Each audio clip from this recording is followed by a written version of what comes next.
What a dumb motherfucker. Jeez.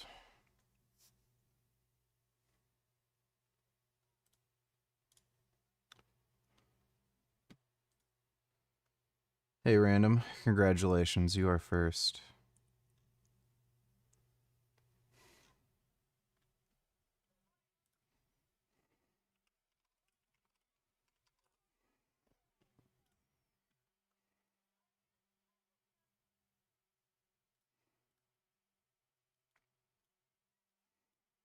And so his statement, Mike, black belt fraud, confirmed. I have for sides.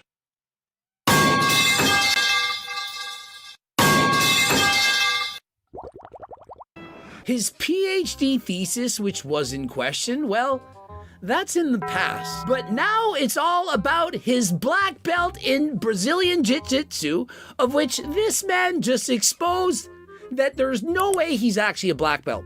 Now, you can buy a black belt, you can get it at Walmart, Sears, and so on, but a real black belt.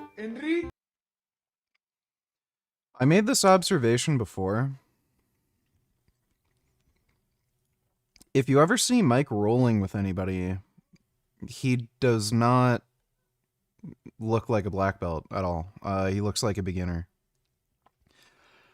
Some dude commented he actually met Mike and rolled at him at with him at some BJJ gym, but like he's strong enough where if somebody who's like pretty high level, like a purple belt or a brown belt or even a black belt, and they're small, they're gonna have a hell of a time, you know, wrestling him just because he's such a much bigger, stronger dude.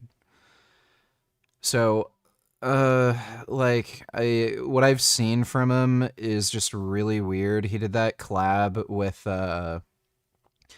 Jesse James West and Greg Doucette, and he was supposed to have a BJJ match with a police officer, and he just did nothing. He didn't even bother fighting, and he just like gave up, and it's really suspicious. Like, I can understand him not wanting to hurt somebody or something just for the sake of a video, but it's kind of suspicious when he's about to roll with like a bigger dude who's a cop who actually knows how to do BJJ. He just doesn't end up doing anything on camera.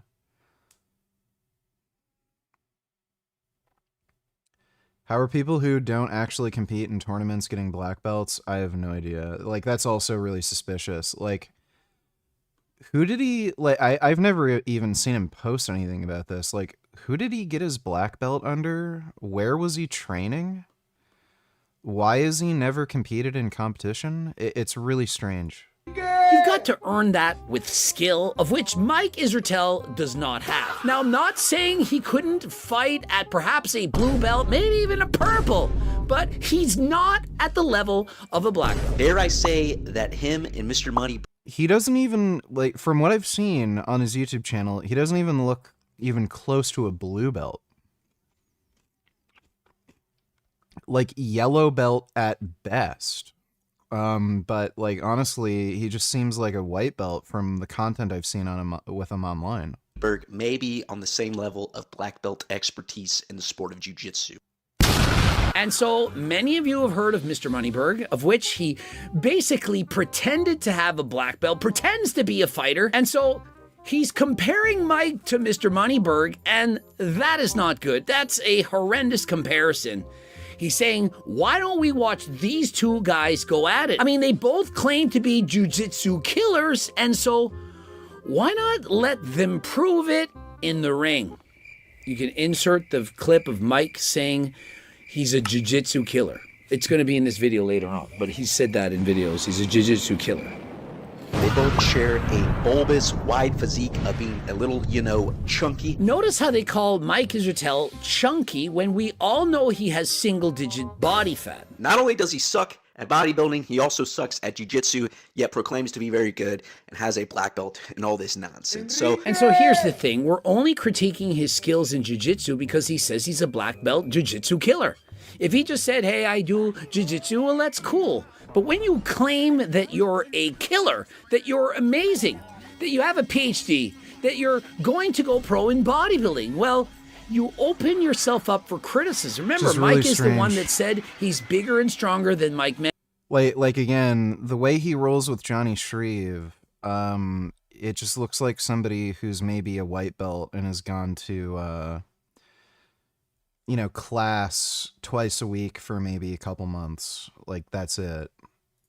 It's just strange, really strange.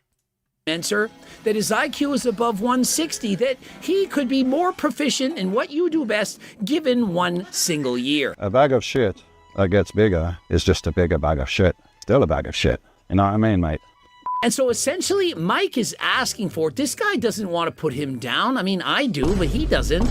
But what happens is when you brag about yourself so much, when you think you're better than everyone else, it's more enjoyable, it's more fun to try to take you down a peg, or perhaps to peg you. But that's not me, that's Best What's. Me and my boy in a cell, we're just blazing, and the dude's like, hey, get out of your bed, you tripping up. I'm going to break down Mike's game, all right? It's a classic old man, fat guy game. Mike has no game. I don't care if we're talking about risen up the ladies or fighting in jiu-jitsu. Atlaspowershrugged likes a bunch of dog whistle anti-Jewish comments and spreads anti-seed oil / fluoride conspiracy stuff. Whoa, he's that bad. Jeez. Has no game. He fights people who have no experience, white belts and so on, and he lays down on top of you and tries to squish you. This is his move. He doesn't have any skills. He doesn't have any cardio. He doesn't have any moves. He just does the Mike Israetel way. He lays back and he tries to sit on you. He likes being close to men. Never slow up, no I don't take shit, I got no love. In the part one, we'll show some more moves to like what he can't do. Little jiu-jitsu actually used just a lot of size and a lot of strength. No technique, no athletic ability. No technique, no athletic ability. Do those sound like adjectives to describe a Brazilian jiu-jitsu black belt killer fighter? I mean, I don't think so. So the first thing he does is he does the spread eagle on top, all right? He wants to be on top so he can just lay on you and wrap his hands. Hardest game I've played? Definitely Battletoads NES. Around you, all right? He has no real passing pressure. Yeah, Mike likes to be on top. He also likes to be on the bottom. He likes to lay there and let other men jump on top of him. And he also likes to reciprocate. And so essentially, that is what he likes about Brazilian Jiu-Jitsu. The close proximity, the contact with other males. Just an old man's game / fat man's game, all right? I mean, an old fat man's game, would you not think that a 41-year-old who's been training jiu-jitsu for over 10 years would have more to it than lying spread eagle on top of someone to try and tire them out? Where's the maneuvers? Where's the skills? Does anyone actually think that Mike had skill? We watched him barely be able to hop a nipper. We've seen that. He couldn't run a half mile in under 5 minutes, a half a mile, not a full mile. And so he can't hop, he can't skip, he can't run. Is there anything he can actually do? I mean, he couldn't even bench press his body weight for 3 friggin' reps. I mean, everything this guy's describing is he has no this, no that, can't do this, and can't do that. You would think with a black belt, he would be describing, hey, he's doing these moves. They're perhaps not as good as I would like to see, but he does have a lot of skill. They're perhaps not the best moves, but he would be at least describing some form of athletic talent that he possesses. Grab you by the waist and lay on you until you do something stupid, or let you get a triangle, and it's hard to triangle him because he's a literal square. And so essentially he has no moves, and because he is 240 pounds sometimes, he's a very big man. He's not even 5'6", and so he's a lot of man to try to choke out. He has a neck the size of somebody who has sleep apnea difficulties, probably needs to wear a CPAP, and so very difficult to choke him. His bottom technique is what I like to call the shitty deep half. Right? The shitty deep half sounds like something I don't want to be part of. Deep half, shitty, it's not a good kind of a combination. If you've ever rolled with an older gentleman or a gentleman that is oversized or just really not in tune with the modern game of jiu-jitsu or is lazy,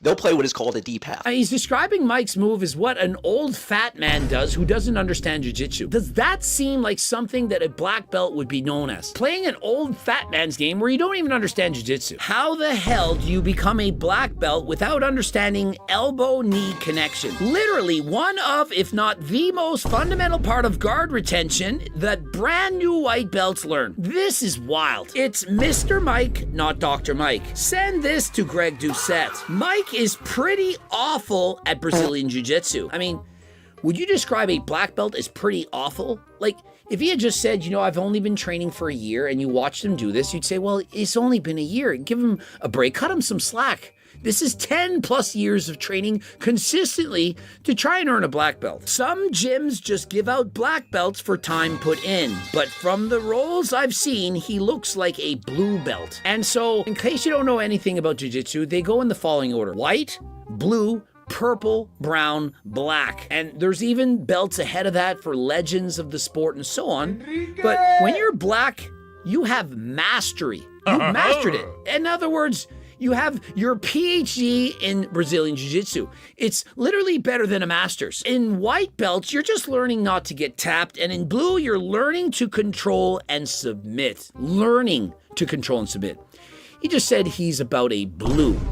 Purple, refining timing and creativity. Brown, near black, super technical.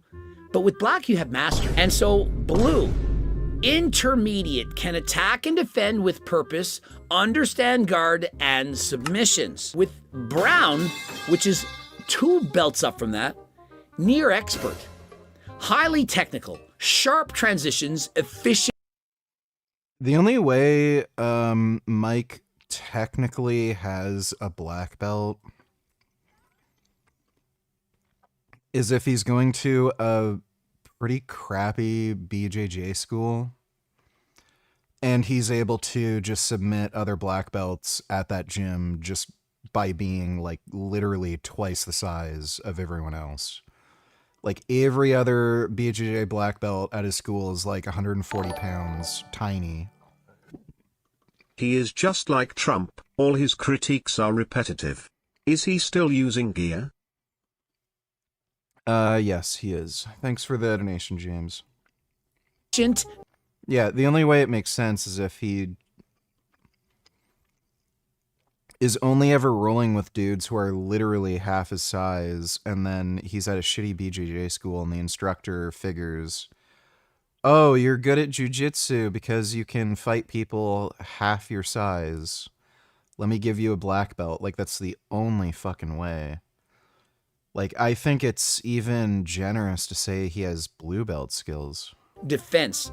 And with black, mastery of fundamentals and strategy can teach effectively. And so with a blue belt, 2 or 3 years of consistent training, this is what many people can aspire to be. It's not that hard. But with black, you're looking at 8 to 12 years of consistent training with purpose. Remember, this would be at a level where you could teach the skills that you understand to a group of individuals. The deep half guard works on those guys, all right? It works on your day one jiu-jitsu guys. It works on guys that have 0 hip mobility. And so Mike Israetel, he's fighting Johnny Shreve. I'm bigger and stronger than Mike Menzer. That's it. Yeah. So Bag of shit. Who has no experience. He's a beginner, a learning white belt. He has no defense whatsoever, no guard. He doesn't know what he's doing. And so Mike can have his way with them, yet when they literally were fighting together, it took him 3.5 minutes to get him to do a tap. A black belt should be able to do this in a matter of 30 seconds or less. Hey, if he... Like, honestly, with a complete beginner, less than 30 seconds. Like, it should be about 10 seconds. Wants to give him a chance, hey, take your time, perhaps a minute, but not 3.5. I guess the saving grace for Mike is that it probably took longer than 3.5 years to get a black belt. Coach Greg Eating Good, I hope he sees this. Eventually, you'll notice these type of guys. Lots of talking about how badass they are that put others down. Sooner or later, they'll all just Jason Blaha. I saw the guard pulls a while ago, and I never... Lord Gaines, you know many things. I'm just curious, do your friends and family also consult you since you're a big-brained opinionated Giga Chad? I'd slog on your knob if I ever had the chance. Yeah, like some of I only really ever talk to my mom. But my mom and some friends will ask me for advice on certain things. Thanks for the donation, 2-box. Atlaspowershrugged, worst videos are how steroids save the bench press and food pyramid believer doesn't understand the paleo diet. Yeah, that guy seems like a complete fucktard. Respected his, at the time, brown belt ever since. Mr. Mike black belt fraud confirmed. And so even when he was a brown belt, bro said, this is not a brown belt, this is not even close. And so his statement, black belt fraud confirmed. A comment, I guess the best way is to just, swing yourself up and wrestle up. But that takes way too much energy for Dr. Mike to do, okay? That would require actually having maybe a stand-up game. And so Mike, he has no stand-up game. He can't get up from sitting to standing in one fluid motion. How could that possibly be a black belt? Now remember, I'm a physical education instructor. I taught kids. Grade primary, we would do these skills. Hey, let's all stand up quickly from sitting down. No arms, no nothing. The primary kids could do it. We taught them the basics. Hop, skip, and run. Now, we're not jiu-jitsu fighters in grade primary, but we do have basic skills. We know how to move our bodies. I don't know who gets a black belt and doesn't know basic wrestling to just, stand up with the single leg. And so he says, look, if you get a black belt, you would understand some few basic skills related to wrestling. They would teach you not to make stupid moves to give you a disadvantage. Old men and fat people love to just turtle because A, technically your guard hasn't been passed. B, it's hard to do anything when a guy who's kind of strong just balls up. And so notice, Mike's opponent weighs close to 100 pounds less than him. It's not even close. They're not in the same weight class. And so if you actually have a brown or a black belt and you're fighting someone who's perhaps 75 pounds smaller than you, unless they're a world champion black belt, how are you losing? How? How does this make sense? Right. It is hard to do anything when a guy just shells up. I call it the armadillo guard. There's turtle and then there's armadillo. And so essentially he's saying Mike Israetel is like an armadillo. Should I be doing abductor/adductor work? I do leg press instead of squatting. I don't know if that matters. I Look, guys, would not recommend only doing leg press for quads. And I would say, especially if you're not going to squat, then yeah, you're probably going to want to do adductor and abductor work. Because that does get trained fairly effectively in the squat. And if you're just doing the leg press, that's going to be neglected. Would you say Khabib was the best grappler in the UFC? No, probably John Jones. Either Jones or maybe Khamzat right now.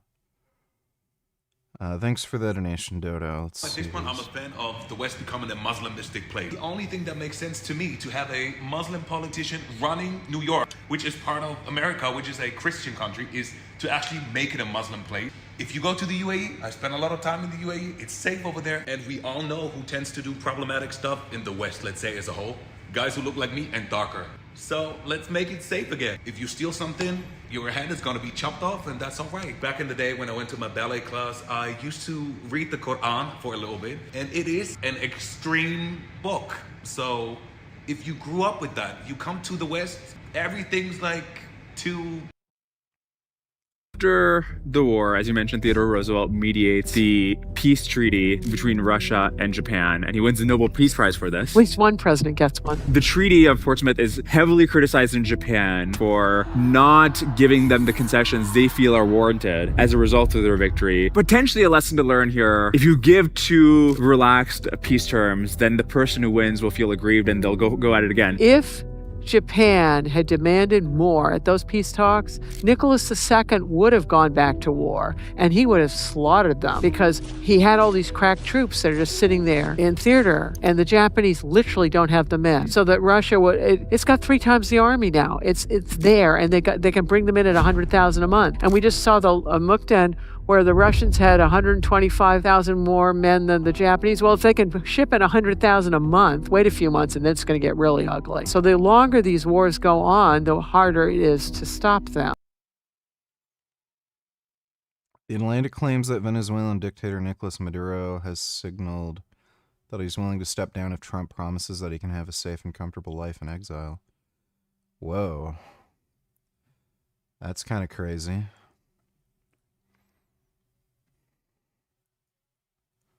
Everybody will be able to get this drug, and it's going to change. We will lose, the American public, because of this agreement, will lose 125 million pounds by this time next year. It is going to have dramatic effects on human health in this country. Everybody will be able to get this drug, and it is going to... Well, what do you know?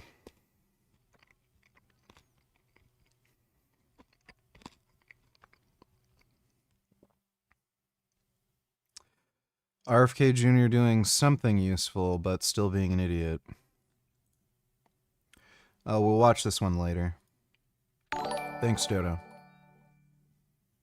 Yeah, let's see how out of shape I am, huh? You wanna fight me in a fucking cage and see how out of shape I am? I guess I don't have to be in great shape to fight you, would I, dipshit? I just have to smash you on your fucking head. I do remember saying that. Thanks for the donation, Killing Titan. Modillo, he's so big that it's very difficult to do anything to him. He just turtles up, and what can you do? His neck's too big, his body's too big, you can't wrap around, you can't get hooks in, you can't do anything. For Dr. Mike's sake, I hope he trains. Because this guy just puts a clinic on Dr. Mike, okay? You call yourself a black belt. I hope this guy was a black belt, because he just did whatever he wanted with Dr. Mike. Now, I was at this event. You slapped him in the face! And all of us were shocked. Kid Beard donated $2. Let me see. Nothing irrational about fearing a culture that does not respect or tolerate Western civilization. I hear so many leftists throw around Islamophobia. That's a made-up term, okay? There's nothing irrational. An irrational fear is the definition of phobia. There's nothing irrational about seeing Islam and its culture and its values and its beliefs and its behaviors and saying, this is a problem. Yep.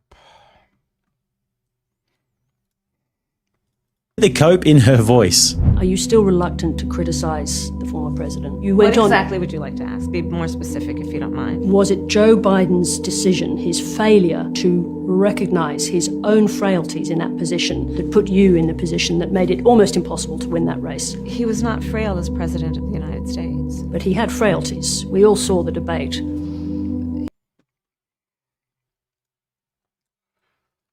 Oh, don't care. Somebody to make this make sense for me. So these liberal white women who Don't care. Thanks for the donation, dude. Did you hear about this? She says she was groomed but admitted she wanted to be a porn star since she was in middle school. Also, Michaela finally admits plants are healthy.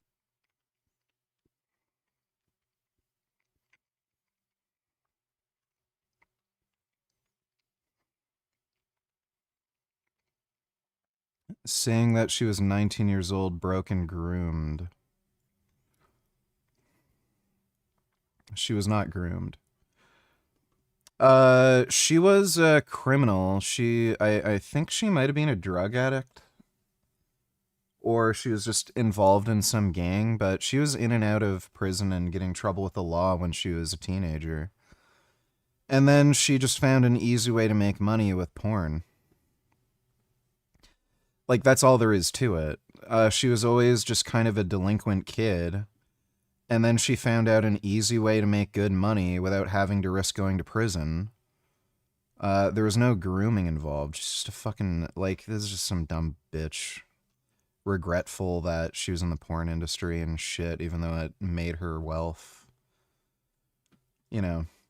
Like, women just do this. They don't take accountability, and then, like, after something's, like, done with, they want to be able to take everything back.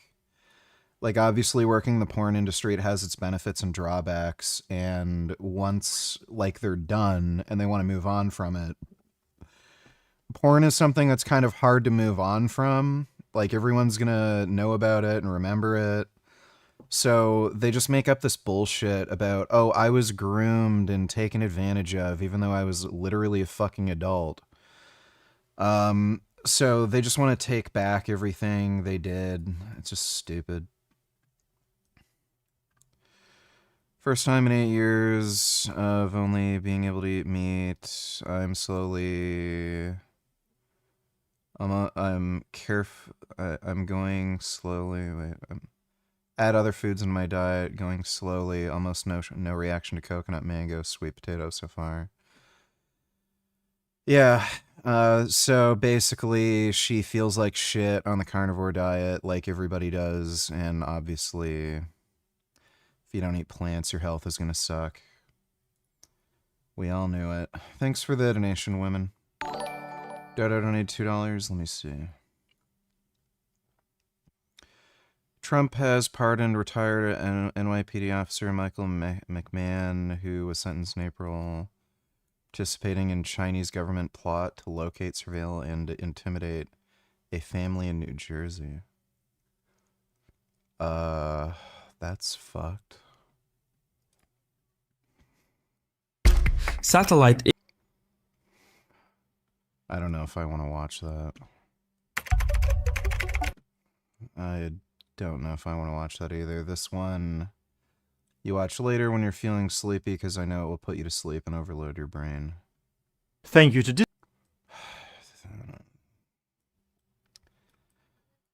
I don't know, man. Thanks for the donation, Dodo. If Corn Stars really regretted it, they are free to donate whatever money that made. Oh, what's that? She wants to keep the money but have the videos erased. Ha. That, what you just said makes no sense. Thanks for the donation, Yoshi. We didn't know what was going on. We thought, shouldn't Mike at least be trying to do something? And so my personal theory is this. Mike didn't want to expose how bad he really was, and so he basically got into a match, laid on his back, and embarrassed himself on purpose in order to ensure that no one could judge him based on his skills. Because if he had to try to beat this opponent, who was several belts below him, it would have been bad because he would have been exposed. And so why not just lay on your back and cry and get out of breath and make us all wonder what is wrong with Dr. Mike? I mean, even I had to compete in this event. 0 days experience. Never tried ever before and lost in an arm bar. You guys, this is Coach Greg. Do you really think I want to do Brazilian Jiu-Jitsu against people that know what they're doing? Of course not. But yet, at least I tried. Why couldn't Mike try? Because he didn't want to expose his weaknesses. He literally laid flat on his back and did nothing, just clinched up. That is not displaying the art to somebody who maybe doesn't do the art. It'd be like, well, this jiu-jitsu shit sucks. I mean, isn't that doing a disservice to Brazilian jiu-jitsu? Hey, you're watching this video, you're really excited, you're a fan of the sport, you've been training for years, and you want to watch him, and all he does is lay back and cry and get submitted. I mean, to me, that's disrespectful. It's kind of like if somebody goes to a bodybuilding competition and they don't diet for one day. They don't get a tan and they stand up on stage and they just do a dance and they yell, scream, and shout and embarrass themselves. Why did you do that? I mean, it's not respectful to the other athletes who put in some work. Now, if you tried your best, you dieted for 4 months and you showed up out of shape, at least you tried. Mike did not try. And so I don't care if he loses. Hey, I did my best and I lost to a better opponent. No problem. How is that bad? Hey, I did my best. I wrote my PhD thesis. There's 200 mistakes. I did my best and it sucked. We're moving on. Just own your weaknesses. You don't have to be the best at everything. I suck at memory. I can't remember anyone's names. It's embarrassing, but at least I admit it. And so what do? You do your best. all you can ask of someone is that they try and they do their best. Yeah, Mike's a fraud.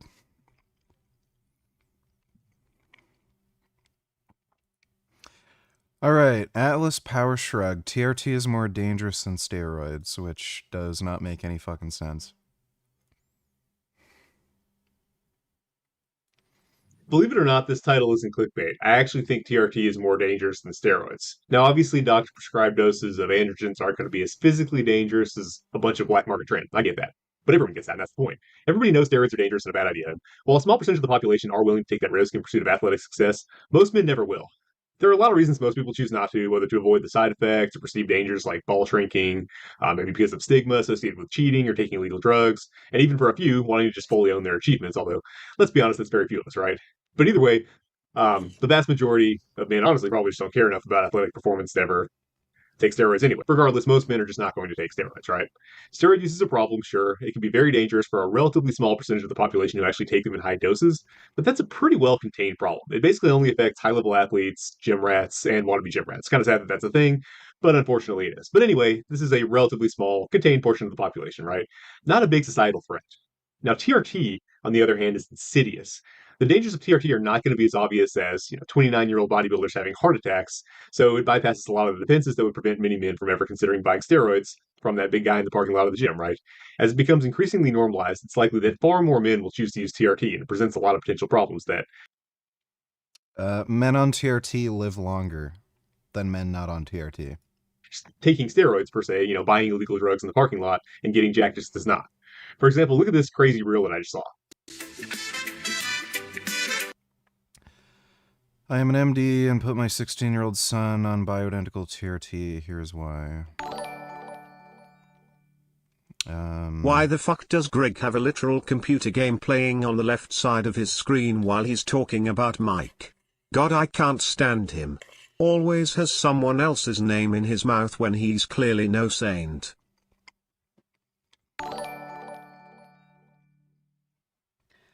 It's some, audience retention thing. He knows, children who watch him are, dumbass motherfuckers. So, yeah. But Greg is one to talk, for sure. Thanks for the donation, Unicorn Jizz. John, donatillers, if you could only receive donations from Dodo or Kid Boo, who'd you pick and why? Dodo, because he's less annoying and he donates more. Thanks for the donation, John.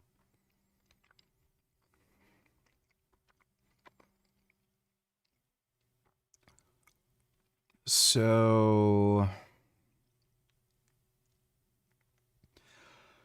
for one thing, he's looking at an Instagram post to blab about some weird nonsense about how TRT is dangerous. Who the fuck cares what some random dude posts on Instagram?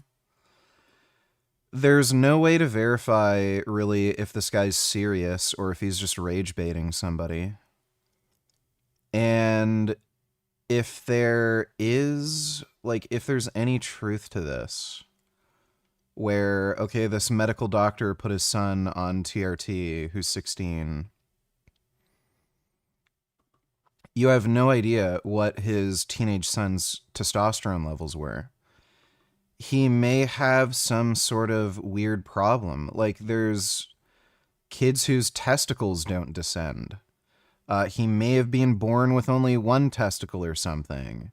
He might have gotten into a serious accident where his balls are fucked up.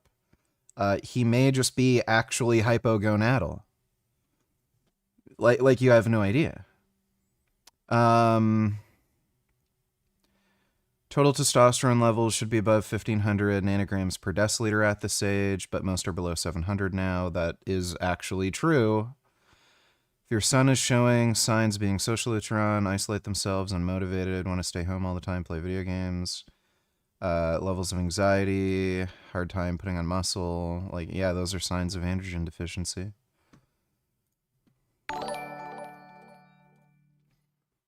Do you think the NFL security will let me bring my Toshi costume/flag into the game? I don't want to spend a couple $1,000 on a ticket and not even be able to bring my apparel inside. I guess I could always run onto the field naked though. I have no idea, dude. No clue. Thanks for the donation, Ben Boy.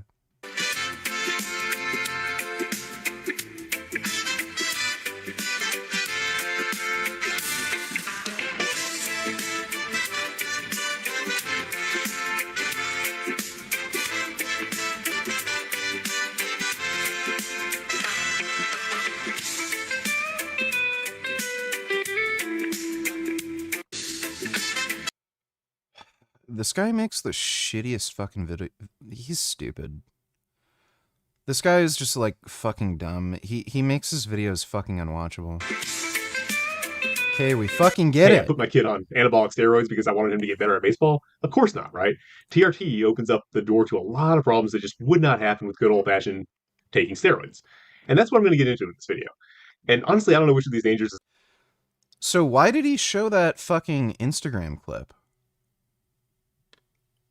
He just shows the Instagram clip and then just starts blabbing about other horse shit? the most important one to focus on, so I'm just going to put them in random order. All right, so before I get into oh great, the you're back downsides now. of React TRT, to this. We have a sitting member of Congress from Florida called Randy Fine, who has literally texted or put on Twitter, we should kill them all. Every single one. Someone texted a picture of literally a dead baby and he laughs at it. And it's like, this guy's a lawmaker who's appropriating money to a military committing genocide, and that's cool. That is... I can't be fucked right now, dude. Like, we know Tucker's an anti-Semite. We know this is all just a game to promote anti-Jewish sentiment. He's making friends with Nazis like Nick Fuentes. Like, yeah, we get it. Thanks for the donation, dude. obviously this is a subject that requires nuance because TRT can indeed be valuable, even life-saving medicine for those who legitimately need it, right? Who legitimately needs it is a gray area that I'll get into later, but for now, let me be abundantly clear that nothing I say here is an attack on anyone who takes TRT for legitimate medical reasons, nor am I in any way advocating that people in these categories stop taking their prescription. No, what I'm talking about here is the normalization of men taking TRT for made-up medical conditions such as being over the age of 30, or hell, even being over the age of 20 now. You know, I went to my doctor, my test was low. You know, we've got Alec Eubank taking TRT at like 23, that kid in the reel that I showed you earlier at 16. I think we can all agree that, you know, that's a little bit extreme, but there's a gray area between. Why is that extreme? It's a bioidentical hormone. It's probably the most well-tolerated drug in existence. Who cares? Oh god, their testosterone's higher. Then how could TYT defend him then? Because they're Nazis too. Thanks for the donation, Dodo. Between that and, you know, maybe a guy in his, I don't know, late 30s or 40s who, you know, just feels like maybe he needs a little help, right? Anyway, there's a great, and that's kind of where that gray area is. And then there's the, like, obviously needs TRT. You know, we're talking about like a veteran with a war injury. So between, you know, Alec Eubank and the veteran with a war injury, there's kind of a gray area in there, right? And that's what we're going to talk about here today. So for those men in the gray area, TRT presents a unique psychological danger, one that is completely absent in taking steroids, right? Even though physically they might be the same thing in some cases. Although obviously steroids are going to be higher dose than real TRT, right? TRT promises all sorts of wonderful things: better mood, better ability to work, make more money, better sex drive, maybe even a better physique, although you're not going to get a better physique from taking real TRT by itself, right? And you know, real TRT from... That is not true. This guy doesn't know what the fuck he's talking about. He doesn't even know what testosterone replacement therapy is. These dumb fucks have this idea that TRT means you're just going to take enough of a dose to where you have normal levels of testosterone. That's not what TRT is. TRT means symptom relief of androgen deficiency. So if you have symptoms of androgen deficiency, you will take as much testosterone as you need to relieve the symptoms. People are going to need different doses for that. Everyone has different androgen receptor sensitivity, androgen receptor density. They uncleave the esters of these drugs at different rates.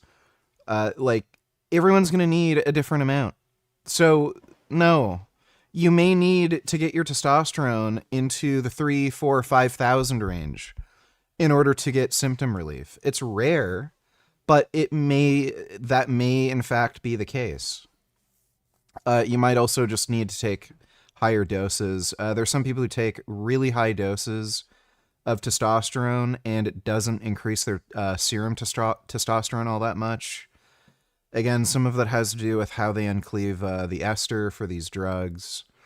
So this guy has no fucking clue what the fuck he's talking about. Honest doctor, it's just gonna get your testosterone levels up to what a normal guy would have, right? So it's not gonna give you a better physique. But there are a ton of guys claiming to be on sports TRT that are kind of creating the perception. Right. So the guy who doesn't even know what testosterone replacement therapy is criticizing testosterone replacement therapy.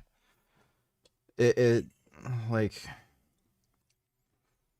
maybe just like shut up and, I don't know, blab about something else if you don't even know what the fuck it is you're talking about.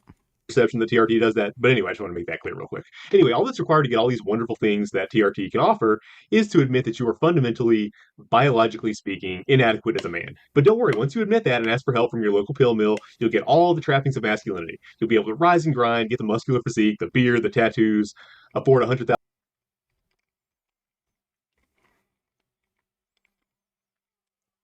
So somebody's insecure and jealous that the people who are taking testosterone are better off than he is. $1,000 pickup truck and it'll all be okay. As long as you keep your injections going, that is. See how insidious that is? Like, you can have everything you want. You just have to admit that you're inadequate first. And in a way, it's almost reminiscent of kind of religious submission. I think that's a little bit dangerous psychologically. I don't know what the fuck he's talking about. You don't have to admit anything. If you're diagnosed with androgen deficiency, you don't have to admit anything. You just take the drug you're prescribed. You don't even need to go to the doctor anymore. You can just order your shit online. And then, like, what the fuck is he talking about? And steroids don't do that. It's like, hey, I'm a good baseball player. I want to go pro, so I'm going to take drugs. Simple, right? It doesn't hit the same way, right? Steroids don't require you to make yourself a victim first. And you can say that's just wordplay, but I think it does matter. I do think it makes a huge difference. I don't think taking drugs to achieve superhuman performance is nearly as psychologically dangerous as having to take medicine just to achieve basic masculinity. Plenty of successful athletes are happy to go off cycle and be nowhere near their peak after they prove whatever they had to prove. And there isn't the same level of psychological dependence because they're returning to normal, not returning to inadequacy, right? To have a bunch of good things that are contingent on something outside your control is stressful. People don't get that. In many cases, that's actually more stressful than. So this guy is just trying to shame men who need to go on medication to be healthy. Okay, like, as soon as this guy gets heart disease or diabetes from his fucking paleo diet, I guess we should try to shame him for taking cholesterol meds or something and say, oh, you're inadequate as a man. You have to rely on a fucking drug so your heart keeps pumping. Let's see if we can get this fucking dipshit to not actually take life-saving medications. Did you know Alex O'Connor is no longer atheist? Swear you predicted that a while ago. I talk about this. Well, And I debate this all the time, and I debate whether Jesus was God or whether he even claimed to be God and all of this kind of stuff. But for me, the undeniable thing is that there's this extraordinary historical figure who did something extraordinary. And there's something really weird that happened that caused a bunch of people to start quite early on worshipping him, which is... Buddy, Scientology was invented by a science fiction writer who is quoted, "If you want to make money, start a religion." It is the most nonsensical, fucking obvious fake horseshit that's ever been invented, and people become Scientologists. People following Jesus is not an indication that something miraculous happened or this person has some sort of crazy wisdom. All it's a sign of is that people are fucking retarded chimpanzees who will believe any kind of retarded nonsense you fucking tell them. This guy is genuinely a fucktard. Like, actually mentally fucking retarded. And yeah, you'd expect that. The guy who says he can't be vegan because he pooped his pants. maybe Jesus had magical powers. Oh no, I gotta go to the bathroom. Yeah, like, fuck you. I don't, like, honestly, this guy is such a cynical, lying jackass. He may be bullshitting here. This is very likely part of a fucking grift where he knows if he says this shit, more attention will be brought to his YouTube channel. Which is a very strange thing to do to a human being, especially in a Jewish culture. And so, to me, getting at the Gospels from a scholarly perspective helps me to understand who this historical figure was. That's the thing I'm really interested in. Almost in the way that somebody might be really interested in Julius Caesar, or in you know, whether the Iliad, you know, whether the Trojan War really happened, and whether that kind of stuff. I sort of take this approach. That feels to me like that was your point of entry. Yes. Yeah. But you've had such a journey, and you've met so many amazing people, and you've debated so many different angles and things. Yeah. Where's it led you to? Oh, God. It's led me to... Oh, man. Okay, yeah, he's lying. He's full of shit. This is all an act. He's not starting to think, oh, maybe Christianity is right or something. He has fucking Bear Grylls on his fucking YouTube channel. As if anybody gives a shit about this guy. Bro, as soon as you fucking interview Bear Grylls, you know you're fucking desperate. Give me a fucking break.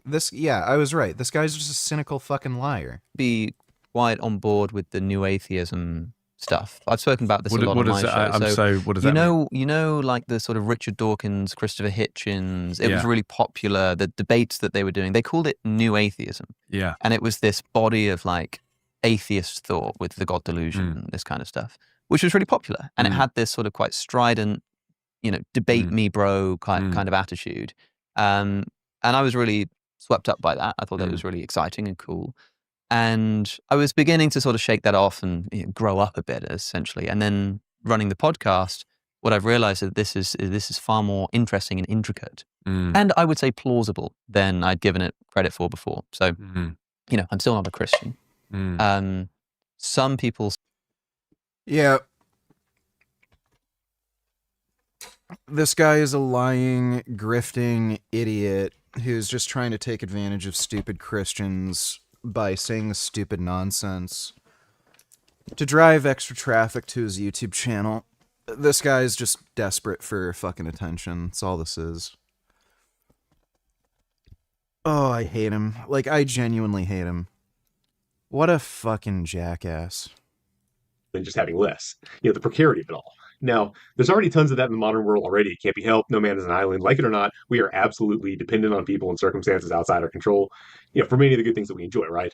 But I think the last thing that modern men need is for their very masculinity to become yet another area of dependency, another subscription service that they need to make sure that they can make their payments on, you know, another pair of golden handcuffs, another reason to hustle, work overtime to make sure you can make your masculinity payments alongside your, you know, F-350 Utah Raptor HD payments, right? And speaking of payments,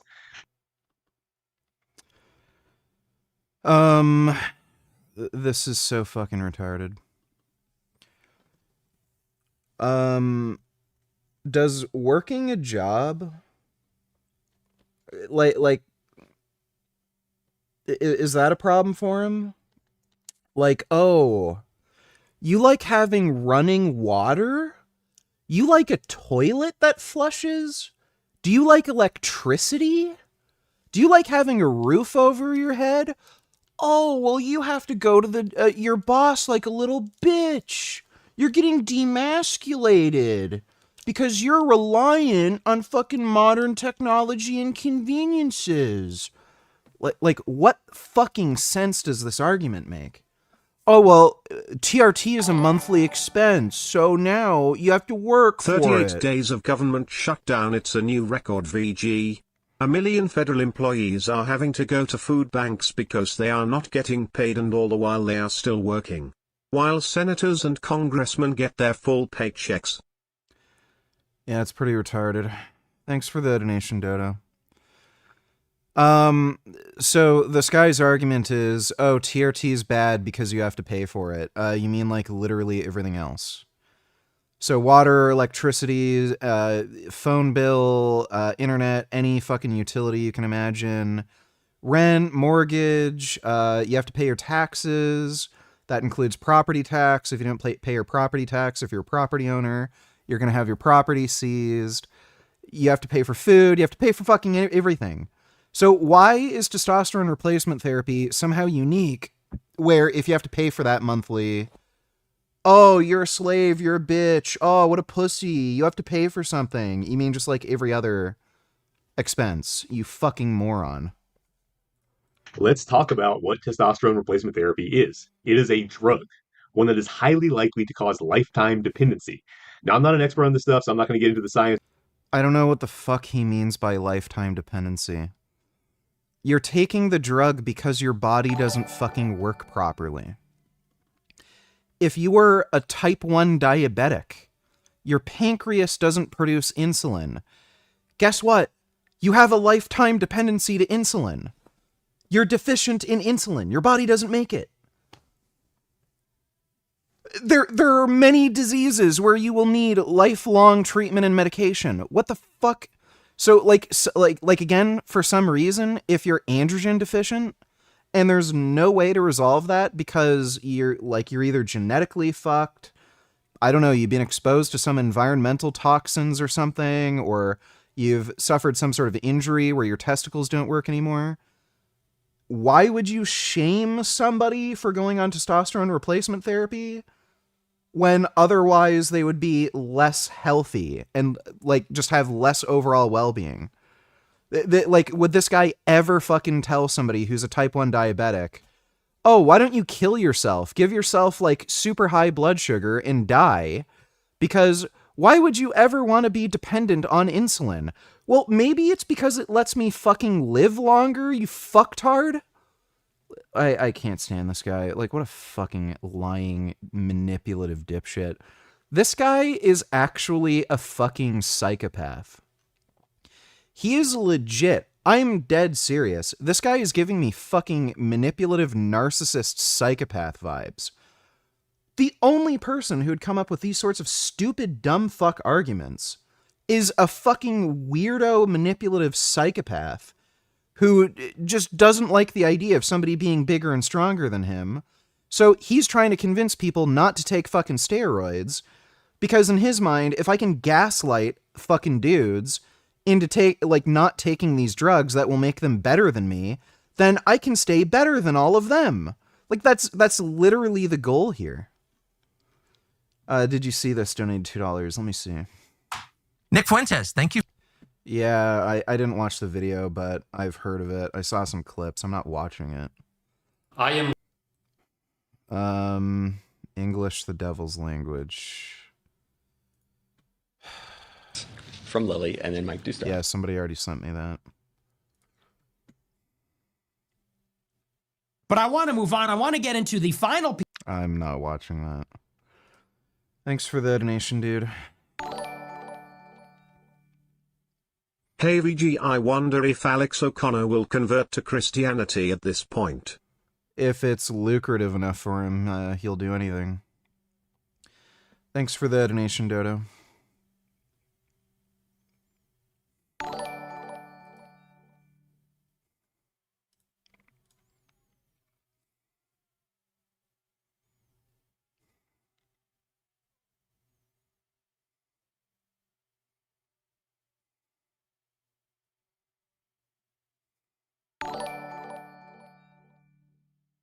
This guy somehow looks like an even more retarded Mr. Beast.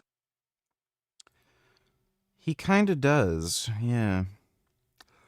He has the same dead psychopath stare that Mr. Beast has, too. Thanks for the donation, Tyler. I'm gonna analyze the most twisted and satanic language, English. I am gonna go over a bunch of words and I'll explain to you where they come from, what the original meaning was, and why the meaning changed. Or more so, who changed it. As you will see oftentimes, the original meaning of these words was twisted upside down. And At this point, it pretty much means the opposite. Slowly. Why did you send me this? So this is a Telegram video that he censored and it's unwatchable. Of it too much, but the expert consensus, as far as I can tell, is that if you go on TRT, you should expect to be on it for life. It'll suppress your natural testosterone levels and may prevent them from ever going back to normal. The whole reason you're on TRT is because you're androgen deficient, so why would you ever come off? Like this is actually fucking retarded. Like, if injecting insulin suppressed your natural insulin levels, but you're diabetic anyway, like you do not produce enough insulin, why would that be a concern for you? You're diabetic. You're on insulin in the fucking first place to make up for your lack of insulin.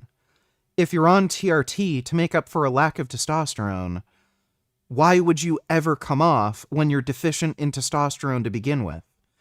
And this dumbass fucktard is also acting like you're going to get permanent suppression. Like, you'll never have any testosterone in your nuts ever again. That's not how that works. What a fucking... Like, he's just lying.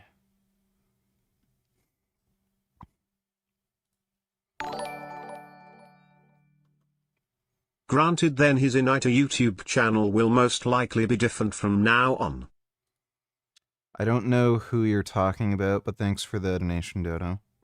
If you come off, and I'm not saying no one ever comes off, but being able to come off is, in my understanding, not a reasonable expectation once you go on, right? Are you sure you want to give the medical industry that much hold over you? And I know the argument is like, nah, dude, they don't want you on TRT. If they get you on TRT, then you'll start exercising and get in shape. And then you won't need the statins and the diabetes medications. Diabetes. And all these other way more profitable drugs. I get that, right? That's the argument, right?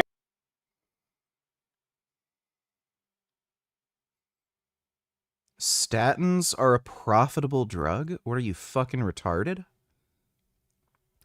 Statins cost, like, no money, and they've been generic for, like, several decades. Nobody's making any money from statins. I'm pretty sure, like, the majority of them are made in fucking India. TRT. If they get you on TRT, then you'll start exercising and get in shape. And then you won't need the statins and the diabetes medications. Diabetes. And all these other way more profitable drugs. I get that, right? That's the argument, right? They actually underprescribe TRT because they're afraid of these out-of-control alpha males that you'll become if they give it to you, right? And you won't be a customer for other stuff, okay? All right, so look, that's absolute nonsense for several reasons. First, this narrative that doctors are too reluctant to prescribe TRT, and so many men are suffering because they can't get the medication that they need. That should set off alarm bells for everybody over 30, because that's exactly the kind of propaganda that the Sackler family used to push OxyContin back in the day. Yeah, the difference is it's not doctors who are saying this. It's literally dudes who are either on testosterone or can't get testosterone, and they're sourcing their shit illegally. And then once they actually treat themselves, they realize how fucked the situation is. Show me any, like, doctors or medical institutions or drug companies like Pfizer. Pfizer is one of the biggest producers of testosterone. They're the ones who make the 200 milligram testosterone cypionate and 250 milligram enanthate. Why isn't Pfizer coming out and saying, oh, we need to make TRT more accessible, there's so many men? They're not doing that. The only people who are saying this shit are dudes who finally were able to manage getting on TRT after a lot of difficulty, or dudes who are sourcing their shit illegally because their doctor won't give it to them. So how does this comparison make any fucking sense? On the one hand, he's giving the example of the Sackler family with the opiates, who are actually making money off the opiates. And on the other hand, he's giving an example that's not coming from the fucking people who are making money off these drugs. And, like by the way, this doesn't even make any fucking sense, because the opiate medications are actually fucking expensive. They're not cheap. I've had to go on Percocets before.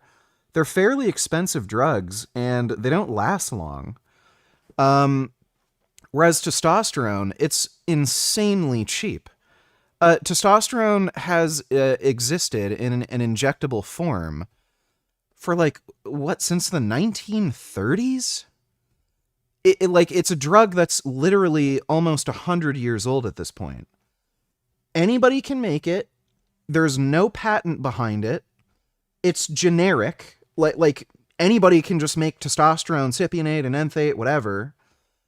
You can't make money really selling testosterone. That's why these TRT clinics charge like membership fees, and they'll include all this fucking horseshit like, oh, we'll do your blood work and we'll read your blood work and da-da-da-da-da, and we'll have consultations. They find ways to charge you more money because they can't make any fucking money prescribing TRT. There's no money to be made there. The money is made in the fucking service. Look at Greg Doucette. He's partnered now. He's a part owner in that TRT website thing. You'll see on their fucking page, all the money they make is either through charging you for blood work, or services like, like video consults about your fucking blood work. This guy is such a fucking idiot. It just blows my mind. In taking about Alex O'Connor's YouTube channel. Oh, yeah. Yeah, I see. Okay, thanks for the donation, Dodo. Trill Billiam Iridemeyer donated $2. Freeze those knees, my chickadees. I was going to say it's Mr. Beast. Mr. Beast shit doppelganger. Didn't you say a long time ago that most vitamin supplements don't have what they claim? That's not what I said. I didn't say anything about vitamins. I said a lot of over-the-counter supplements are either underdosed or don't have an active ingredient. I feel like every time I take vitamins that say made in China, it's chalk. It's probably not chalk. Thanks for the donation, dude. So before the 90s, doctors were quite correctly very reluctant to prescribe opioids except when absolutely necessary, out of a completely justified concern that there was an addiction potential, right? Opioids, right? Addiction, yes, it's a thing, right? And doctors were correctly hesitant. But the Sacklers paid for a bunch of articles bemoaning this epidemic of untreated pain that was resulting from... Tucker Carlson has only mentioned Zoran Mamdani only one time since October 5th, and that was in the context of talking about the appeal of Zoran Mamdani, with Candace Owens. Makes you wonder, huh?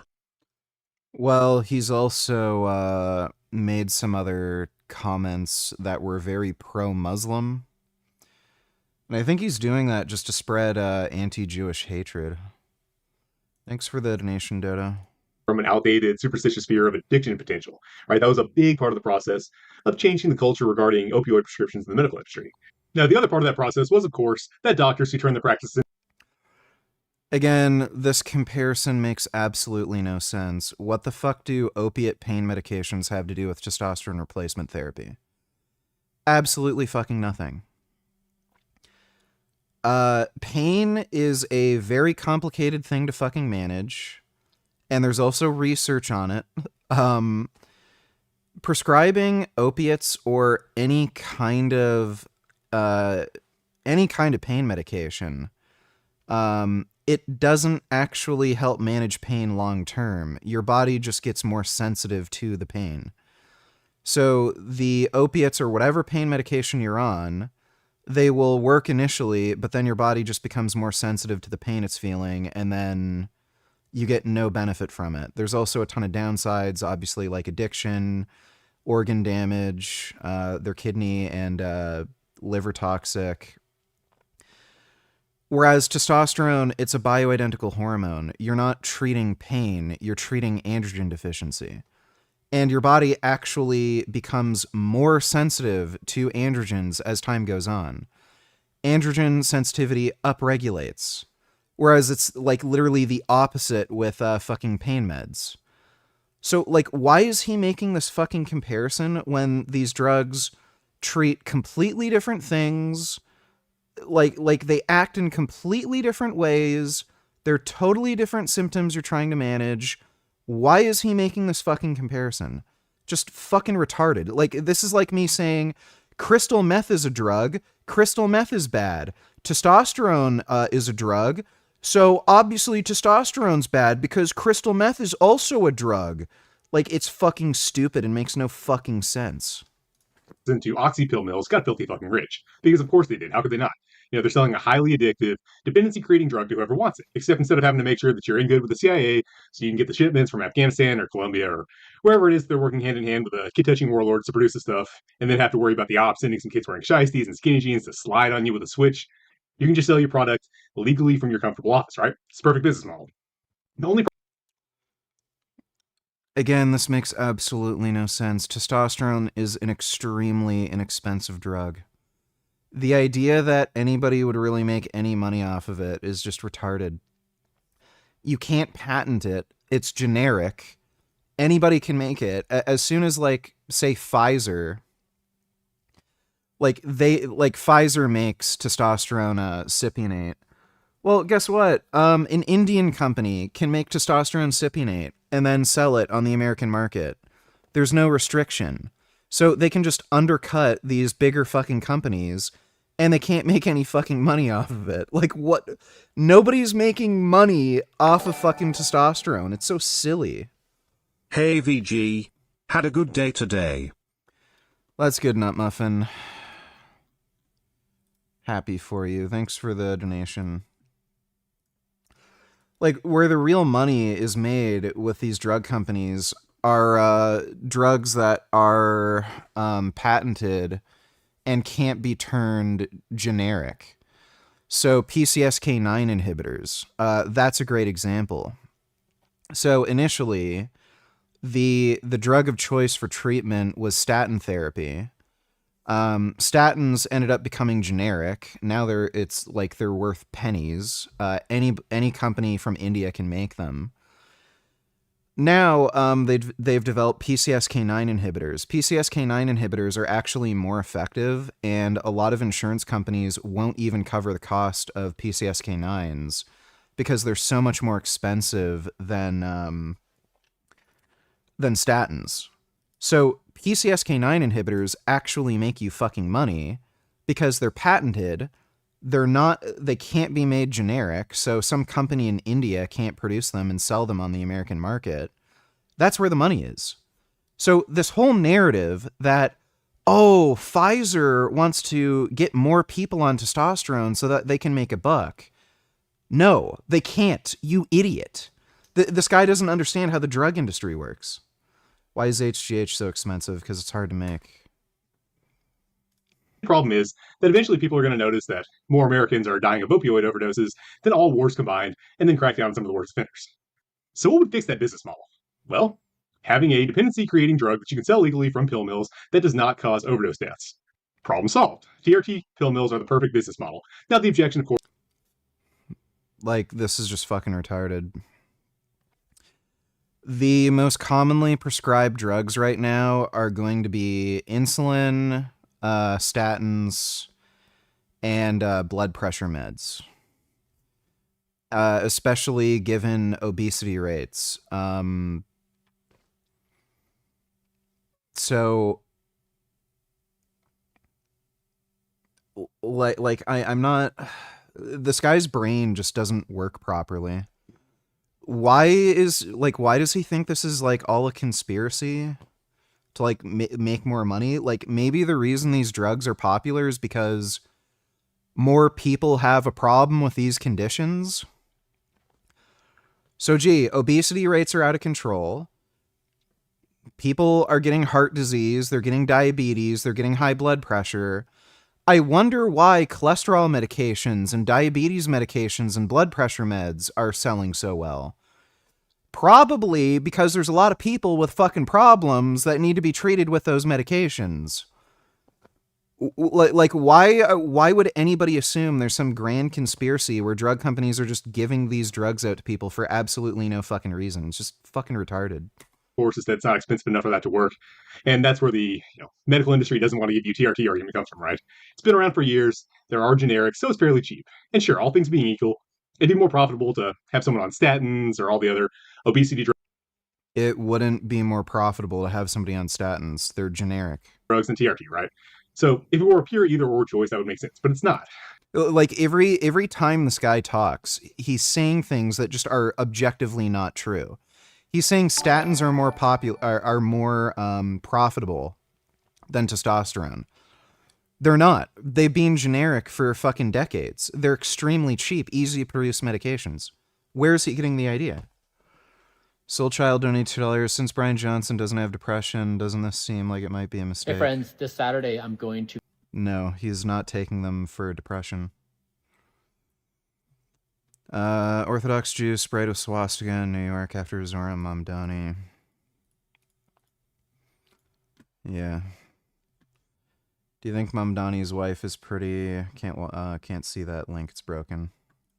You can give someone both TRT and statins. Plenty of men are on both. And there are also plenty of people who would not ever take statins or insulin, but might be persuaded to take TRT. Remember, we're dealing with more or less the same class of people that has funded both sides in every war that you care to look into, okay? They're not on the side of 300-pound body positivity influencers taking tons of drugs so that they can pretend that eating 6,000 calories a day is healthy at any size. They're not opposed to podcast-listening bros with tattoos and... This guy is, like, actually schizophrenic. Blacked out American. You know what? He does... This guy absolutely exhibits every single trait of narcissism. Narcissists are actually extremely prone to believing in conspiracy theories, like Frank Defano. He thinks like the Illuminati is real and everyone's out to get him. That's a narcissistic trait. So this is another narcissistic trait. Oh, it's all a conspiracy. The drug companies are out to get you. Oh, they're lying about everything. They're trying to make money by saying you need testosterone when you don't. Yeah, sure. Flags on the back of their oversized pickup trucks. They want products to sell to both sides. So they're thrilled to provide what we can call gender-affirming care to 12-year-old girls whose peer group has decided to make irreversible medical decisions on a whim, but they're also happy to provide gender-affirming care to 35-year-old men who don't feel like the guy from their favorite podcast says that they should, right? Overall, they'd probably have him subscribe to femininity for the rest of his life because his surgeries, would be a massive one-time paycheck and the drugs that he'd be on for the rest of his life, and, that in that instance would be way more profitable.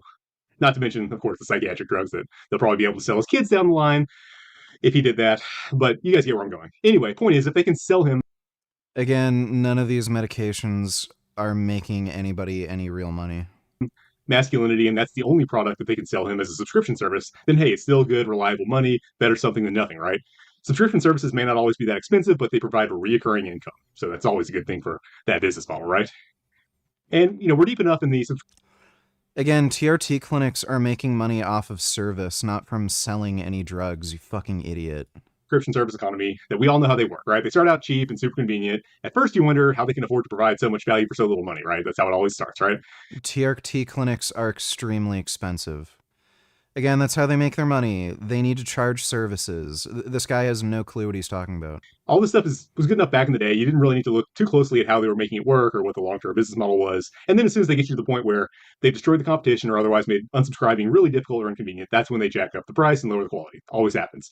And in this case, the product is being masculine, being a man, right? These drugs, they're drugs. They're regulated by the FDA. You can't lower the quality of the drug, you fucking moron. Unsubscribing for masculinity is going to be a little bit harder than Netflix. So right now, they're... Hey, did you just dishonestly read that to say the Jew was sprayed with a swastika? It said he sprayed swastikas. Remember after Mamdani won, people complained Jewish stores were sprayed with swastikas? It was an Orthodox Jew who did it, as the video shows. That's great, don't care. They're in a growth phase where they provide you with a miracle drug that's going to make you jacked, financially successful, pretty much everything good in life with zero downsides, so they say, and at an affordable rate too. But you don't think they're going to jack up the prices once they have whatever they deem is a big enough customer base, literally by the balls? You don't think they're going to jack up the prices then, really? I want to hang out with whoever you're hanging out with to have this much trust in the inherent goodness of humanity. And even if you... What is he even talking about? Jack up the price of what? The drug itself? The service? Like what does he fucking mean? So again, testosterone is a drug that's been on the market for close to 100 years, and it's generic. There's nothing to be patented. So you're telling me a company is going to jack up the price of the drug. Okay, then all of their fucking competitors can just keep the price the same or lower it, and then nobody will buy from them. I don't know why you think Muslim extremists are any different from Christian or Jewish extremists. They all want to force their religion onto everyone. I don't care. You You're implicitly wasting my trust the time. influencer who's running your favorite online film mill for whatever reason. Just quit being naive about the modern economy. Private equity is buying up every business they could possibly squeeze vulnerable people with, right? They'd be comically evil if it weren't so horrifying and sad, like nursing homes, veterinary clinics, anybody vulnerable that they can squeeze, like cartoon villains, but, in real life. Obviously we know what they've done to hospitals, or at least I hope you do. If not, you really need to get out from under your happy little rock full of rainbows and butterflies and look at what's going on. Seriously, go into a private equity-owned nursing home. Everybody should, just to get an idea of what's happening. So this guy has a conspiracy theory that a drug that is generic, that's been available on the market for close to 100 years,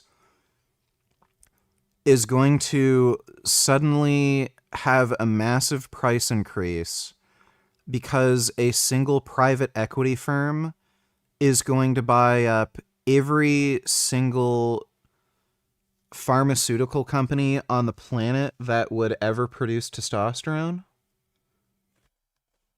Like, why do people take this guy seriously?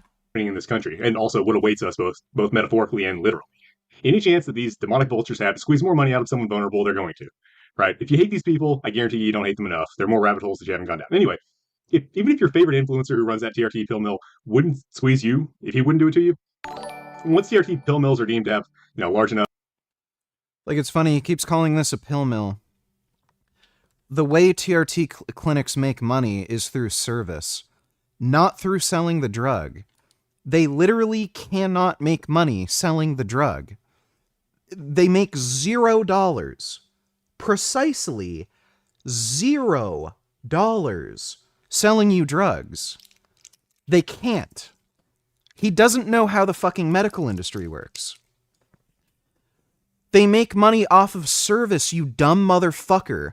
Go on a TRT website and you'll see the services they provide and what they fucking charge.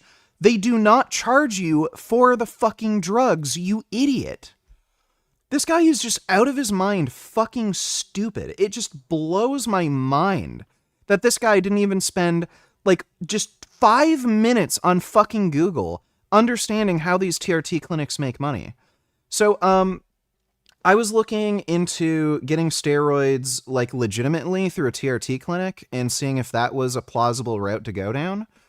There was one place in Toronto that I could have gotten my testosterone from, and they seem to be, supplying bodybuilders because it's run by plastic surgeons, and they actually mention explicitly on their website, physique enhancement. So when you look at the cost of going through them, it explicitly mentions on their website monthly check-ins, unlimited times you can call them and ask questions. They will have phone consults with you with blood work. There's also an explicit subscription fee. It totaled to $5,000 per year. And again, it's explicitly mentioned on the website. This does not cover the cost of the medication.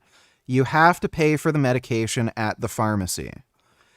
So they are making $0 selling you any drug. They cannot, they're not a drug producer. They make $0 selling drugs. It is entirely on the services they provide. So this whole fucking narrative that he came up with, that he just imagined, this make-believe fantasy tale he has, is bullshit. They're making money off the fucking service, you idiot, not the fucking drug. Dodo donated $2. Soul Child has the IQ of Blaha, unironically. Probably a bit dumber. Even Blaha wouldn't be stupid enough to give me money. Thanks for the donation, though, Dodo. Percentage of the population dependent on them. The vultures are going to make your favorite influencer an offer too big to refuse, most likely using someone else's money, probably yours, probably your taxpayer dollars somehow. I don't know how that works, but somehow they got your money from Uncle Sam. What little of it isn't going overseas to fund kid bombing, kid touching, and they're going to buy your favorite influencer out. And then once they have you by the balls, literally, they're going to squeeze you for all that they're worth, okay? And it's not just about the money, so don't say, I don't care, I'm rich, I can afford it. First of all, if you're rich and you're considering going on TRT, fuck that, pay me instead. I will get you plenty jacked, more jacked than real TRT actually could ever get you. Probably more than what they're calling sports TRT even could.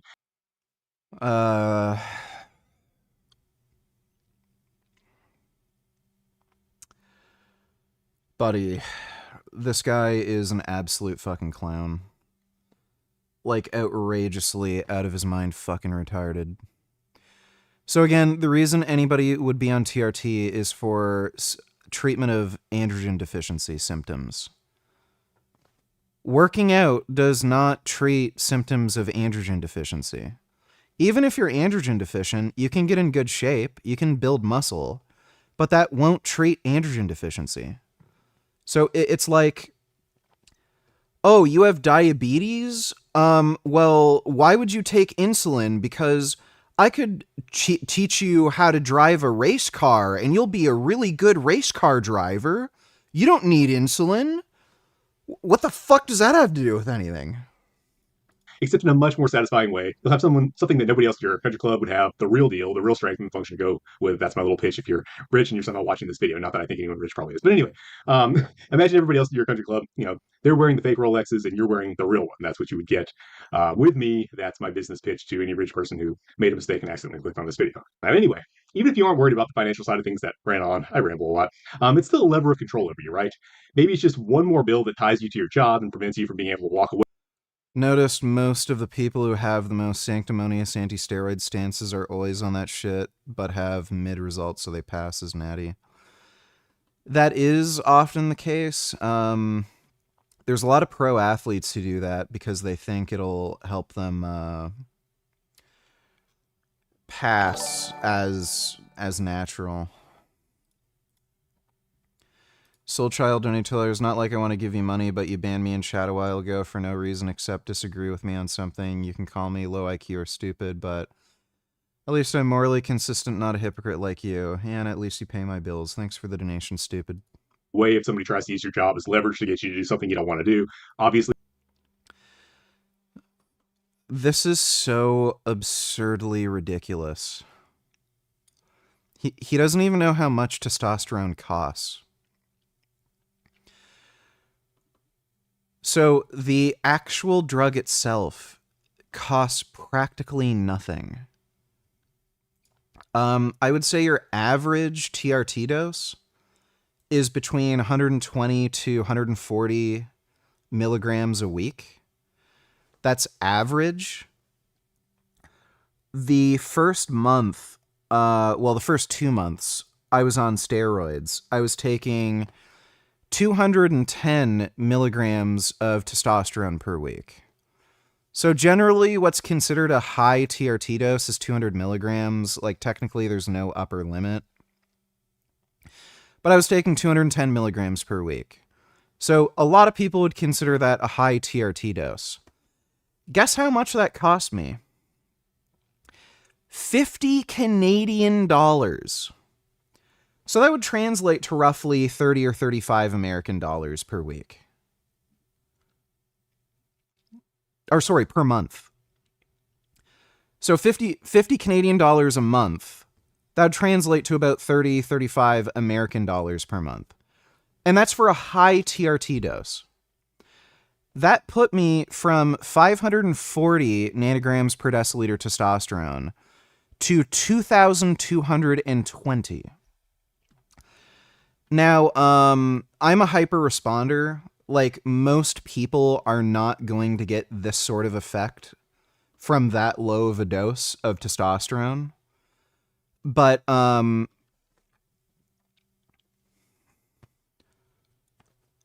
50 Canadian dollars a month to gain 20 pounds of muscle.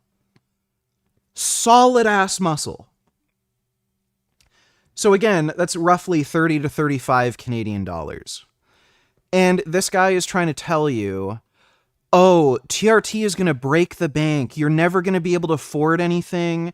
And you're going to have to, like, retire late. You're going to have to spend, like, an extra 5 to 10 years because you're going to have to retire later. You're going to have to, like, stay in the job that you hate because you're not going to be able to, like, afford anything. Yeah, right. So somebody spending about 30 to 35 American dollars per month, and that's on a high TRT dose. Most men aren't even going to need anything like that. So you're looking realistically closer to like about $25 per month for the actual drug itself. So, Dum Dum doesn't know what he's talking about. We've seen that a lot already. There are several scenarios where access to medication could potentially be used more directly as a lever of control, right? There are certainly some powerful factions that seem to be very interested in human growth hormone it's not like a quick acting drug. It takes a very long time for it to do anything. So the 20 pounds I gained in 2 months, that's pretty much entirely from the testosterone, not the growth hormone. Especially at the dose I'm taking. Like if I was taking 18 IUs of growth hormone per day, that would be one thing, but I was only taking 5 IUs of growth, so it's the change in my physique is pretty much entirely the testosterone. In more overt technocratic authoritarianism, and they seem to be doing pretty well politically at the moment. I'm not saying these folks will be successful in their ambitions. I mean, like, who knows what's going to happen in the next couple decades? But if they were successful in their ambitions, they would not be above making access to technology, including medicine, contingent upon obedience to their growth hormone directives. is not IGF-1. Now, in that situation, I think it would be pretty good to be dependent on as little as possible, especially things like medications that can't be fairly easily produced at the local level. Again, and we don't need... testosterone is very easily produced at the local level. In fact, there's a lot of people who homebrew testosterone and other steroids. Go to Chase Irons forum. Chase Irons has a whole forum going over how to make your own steroids, where to source the raw materials from. It is the most brain-dead, straightforward, easy shit you could possibly fucking imagine. You literally just order raw materials from China, you mix it in oil, heat it up, pass it through a medical filter, and then there you go. It is the most brain-dead, easy fucking shit imaginable, and these drugs are also all over the place on the fucking black market. It has never been fucking easier and safer to source these drugs on the black market because doctors are such fucking morons. They refuse to prescribe practically anybody these medications even when they need them. And there's such a high demand for these fucking drugs from people who actually need them that everyone started turning to the black market, and the black market took up the slack that the medical industry, won't provide. So now we have producers that will share all the ingredients in what they're making. They'll mention if there's solvents like ethyl oleate. They get third-party testing, and you can cross-reference it with the batch number they have, and they deliver straight to your door through mail. I can literally order steroids online and have them brought to my door in just 2 days. Shipping only takes 2 days for me. So this guy's a fucking idiot. Again, fear-mongering about something he has no fucking idea what he's talking about. Oh, these drugs are so expensive. Oh, they're so hard to get. No, they're not. They're cheap, extremely accessible, and easy to get. You're just a fucking idiot. Tech overlords to be successful in creating this, inescapable digital panopticon that they want to imagine a situation where being dependent on medication for your male hormones could be a huge liability, right? The only thing worse than an economic collapse is trying to navigate economic collapse with crash test levels, right? This wouldn't have to be necessary. If you're in a situation where you can't spend about $25 a month, then,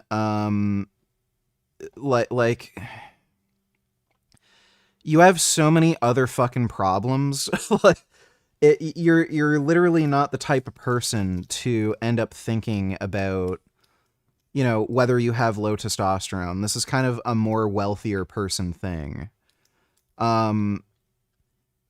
Dude, I mean, even if $25 a month was a substantive expense for you, I mean, it's so easy to just get $25. Like, you can do a few Uber Eats orders. You can literally just get a bicycle, sign up for Uber Eats, and spend like a few hours doing Uber Eats orders, and then there's your steroids for the month. Like, it's so retarded what this fucking guy is saying. Early Mad Max level stuff. And by the way, where were those guys getting all their gear in the wasteland? Because some of those guys were definitely on gear. I don't think that's realistic to be able to think you're going to get gear in that situation. Oh, what if society collapses? Right. What if there's a nuclear apocalypse and then you can't get the drugs you need? If there was a nuclear apocalypse, you wouldn't be able to get much of anything, would you? Like, this is such a stupid thing to say. Oh my god. But anyway, it wouldn't have to be that bad, just bad enough to disrupt supply chains. And now you can't get access to that stuff, right? Imagine you're in, let's say it's just like the Great Depression, except you also have near zero testosterone, right? How are you supposed to pull yourself up by your bootstraps then? And look, I have no idea what's going to happen in the next couple decades. No one does.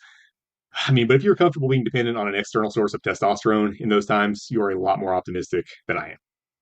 All right, but let's again, these are some of the cheapest drugs ever made. If you can afford coffee, you can afford testosterone. Shift gears. Let's assume that things continue to go on as they are now, or maybe they even get a little bit better. They very well might. Who knows, right? So we don't have to worry about supply issues or anything like that. I'm still very concerned about the normalization of TRT usage for a couple of reasons. Your donation didn't go through? Is there an issue with Streamlabs again?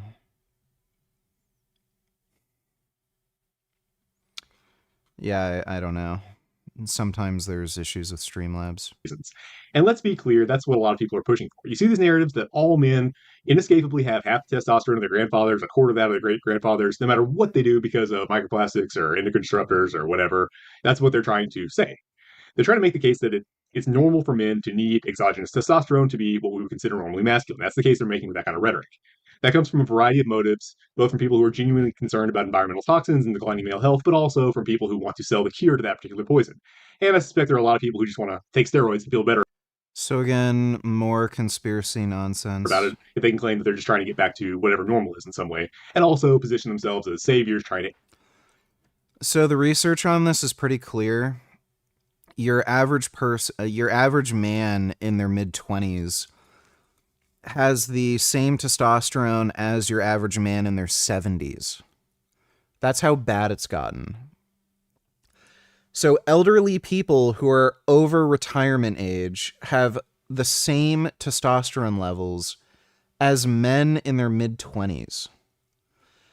So yeah, clearly there is a need for these drugs, and a huge portion, I would argue probably the majority of men, should be on testosterone replacement for optimal health.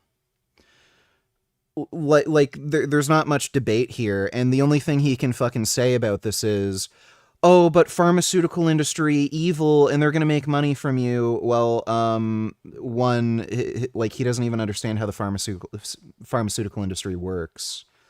These are generic medications, anybody can make them, so nobody's making any real money from these drugs.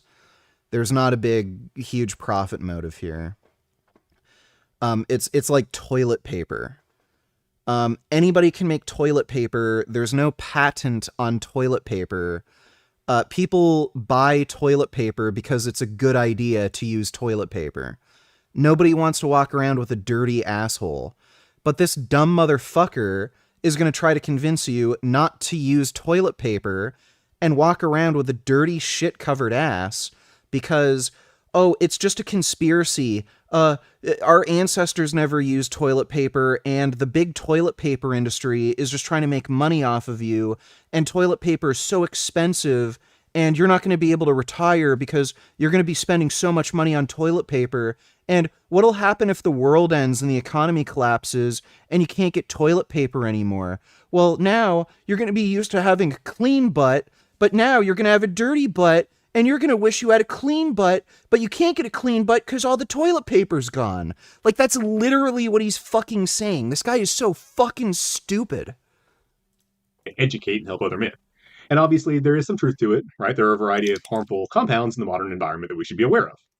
However, these really big claims about how insanely high the average man's testosterone was back in 1900 or whenever, I mean, they're barely a step above speculation. I mean, we hadn't even identified testosterone in the lab back then, so obviously we weren't testing for it. I don't think that's true. I'm pretty sure in the 1910s. When was testosterone discovered? I think it was in the 1910s. Oh, testosterone was discovered in 1935, isolated it from bull testes in the same year, and then they synthesized the hormone. So, since 1935, they actually were able to develop it and synthesize it. In the lab back then, so obviously we weren't testing for it. Oh, yeah, and on top of that, there was the Framingham study. I think the Framingham study started, in the 1960s or 70s? I think it was the 1960s. And there's been other large prospective cohorts since then. Men's testosterone was significantly higher back then. And this is actually where the testosterone reference range originates from. The Framingham study looked at testosterone and mortality in men. The average range varied from about 300 nanograms per deciliter up to about 1100 nanograms per deciliter. And what they found was men with the highest levels of testosterone had 4 times less likely risk of dying after, controlling for age. So if your testosterone is around 300 or 400, you have a 4 times higher likely risk of all-cause mortality versus somebody with testosterone around 1,000 or 1,100. So men with higher testosterone live longer. Now, there could be some confounding variables at play. So men with lower testosterone, they may be in poorer health due to reasons unrelated to testosterone. So if they don't eat well, don't exercise much, they have mental health issues, drug addiction, stuff like that, those factors may lower their testosterone. But that's still kind of helps point you in the direction that maybe testosterone is a good thing. And there is in fact direct evidence to indicate higher testosterone is protective. Testosterone is cardioprotective. So testosterone lowers your LDL cholesterol. It also increases aromatization.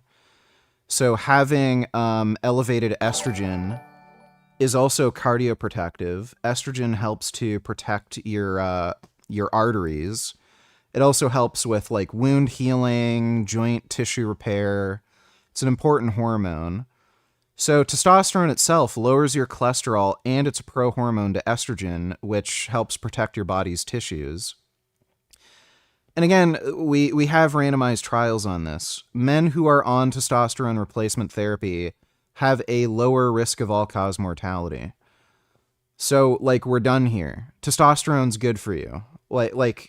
And again, all this guy can say is, oh, don't use toilet paper because the toilet paper industry is just trying to make money off of you. It's not like cleaning your ass has any benefit. Do black people really have an advantage when it comes to muscle growth, or do they have more perceived muscle aesthetics? Due to their darker skin tone, I think black people just appear more muscular, because why do bodybuilders tan before competitions? Well, when you look at sports that rely on strength and power, black people kind of dominate those sports. So, like football, for example. I don't think it's a coincidence that 90% of fucking NFL football players are black.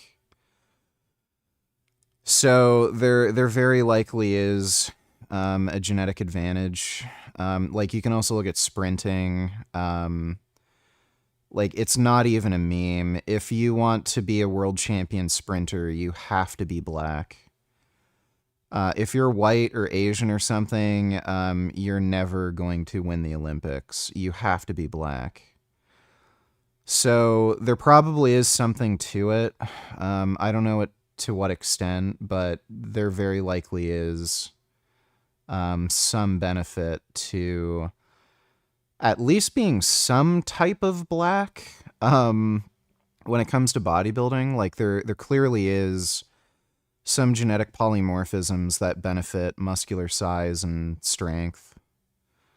Thanks for the donation, though, Son Goku.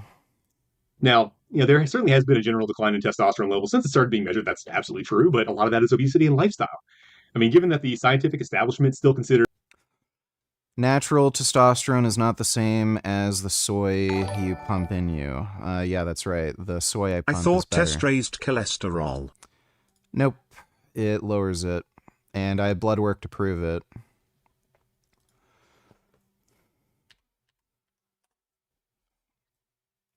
I'll literally prove it right now. So just give me a second. I don't want to dox myself or anything, so I'm just going to do a screenshot.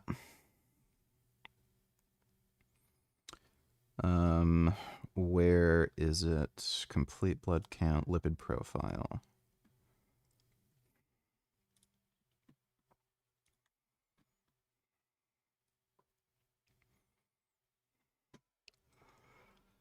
So this was my lipid panel pre-steroids. I don't know why this has to be so fucking retarded. I don't know if that's big enough for you to see, but that's the best I can do. So LDL cholesterol, 2.06 millimoles per liter. Let me just do the conversion.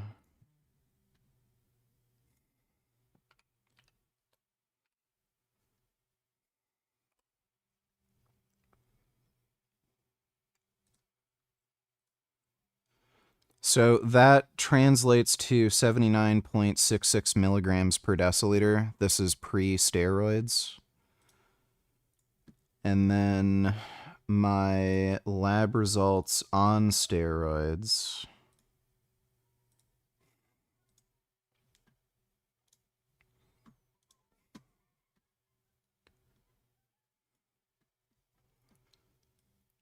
It went down to 1.6 millimoles per liter. And that translates to... what was that? 1.6? 61.87 milligrams per deciliter.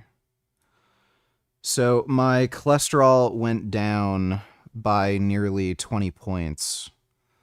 Going from natural to being on 210 milligrams of testosterone per week.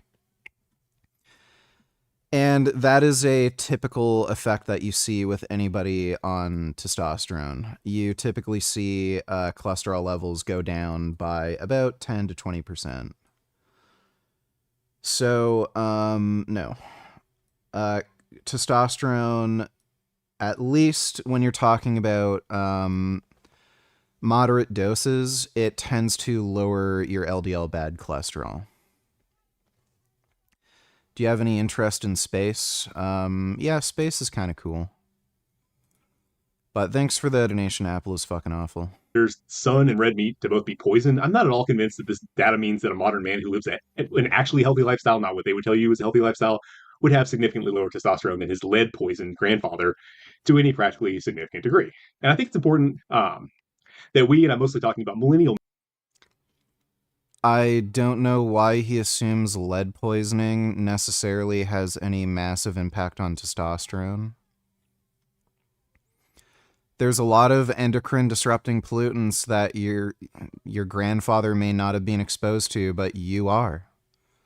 Like there's a whole new plastics industry that wasn't around, you know, in the 1950s, 60s, where some of this data first started. Men here. If Zoomers already think that they need TRT, then they're kind of cooked, as they would like to say. But anyway, for millennial men, I think it's important that we hold our ground against the idea that it's normal for a man to need exogenous testosterone in order to be masculine, or to build a good physique just because he's in his 30s or 40s. Nobody's claiming that. What they're claiming is most men probably should be on testosterone replacement to relieve androgen deficiency symptoms. Doesn't mean you're not a man, doesn't mean you're not masculine, it means you have symptoms of androgen deficiency. So I've got a 8-month-old now. It took me 2 weeks to actually film this video, or to get from like writing the script to the video. Anyway, 8 months. By the time he's in my Wow, he had to write a script for this. position, it's going to be 2061. So if a bunch of us give in and go on TRT now, and even more of the Zoomers, and they're already black-pilled, so they probably will, by the time my son grows up and reaches middle age, is there going to be any sort of expectation whatsoever that it's possible in any way to be masculine without drugs? That's kind of my question. And so this is a complete straw man. Even if I can somehow raise my son right to where he does expect that and is able to do it naturally, will my daughters be able to find husbands who are able to be men the old-fashioned way?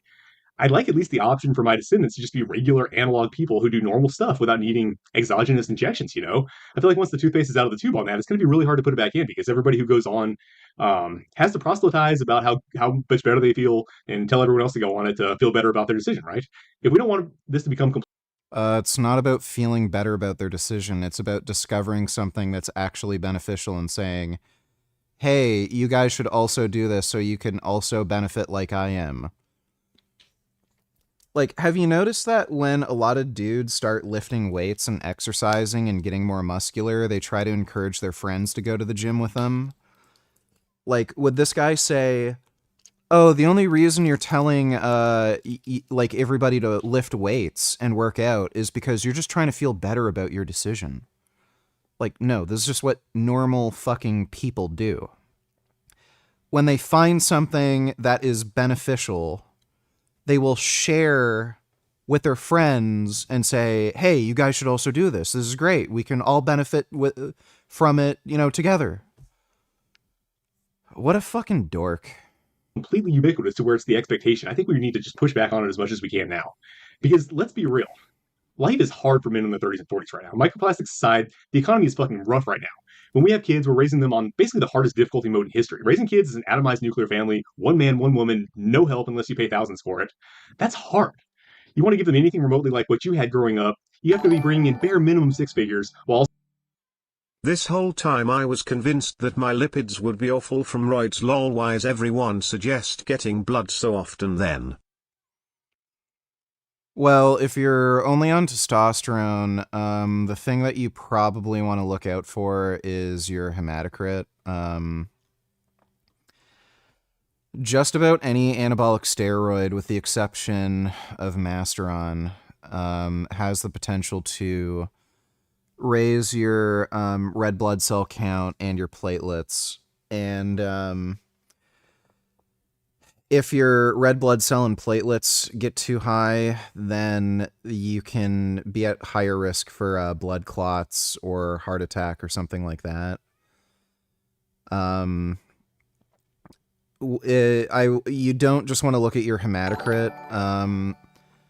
Hematocrit values are a little overhyped. Elevated hematocrit is fine. It's just that when your red blood cells, and particularly platelets, are out of range, you can be in a hypercoagulable state. And you don't need to get blood work done like all the fucking time. After a few blood draws, you'll figure out, whether or not there's anything you really need to look out for. So some people are extremely sensitive to elevated hematocrit. Some people aren't. So far, I've only gotten one test. I'm going to get another test done in a few days. But so far, it doesn't really seem to have impacted my hematocrit. Right now, I'm not symptomatic. So, yeah, the blood work isn't for your lipids in particular. It's usually for hematocrit in particular. Assuming you're just running tests. If you're running a whole bunch of other steroids, then you're going to want to get your liver and kidney values tested. But thanks for the donation. Apple is fucking awful. Appreciate it.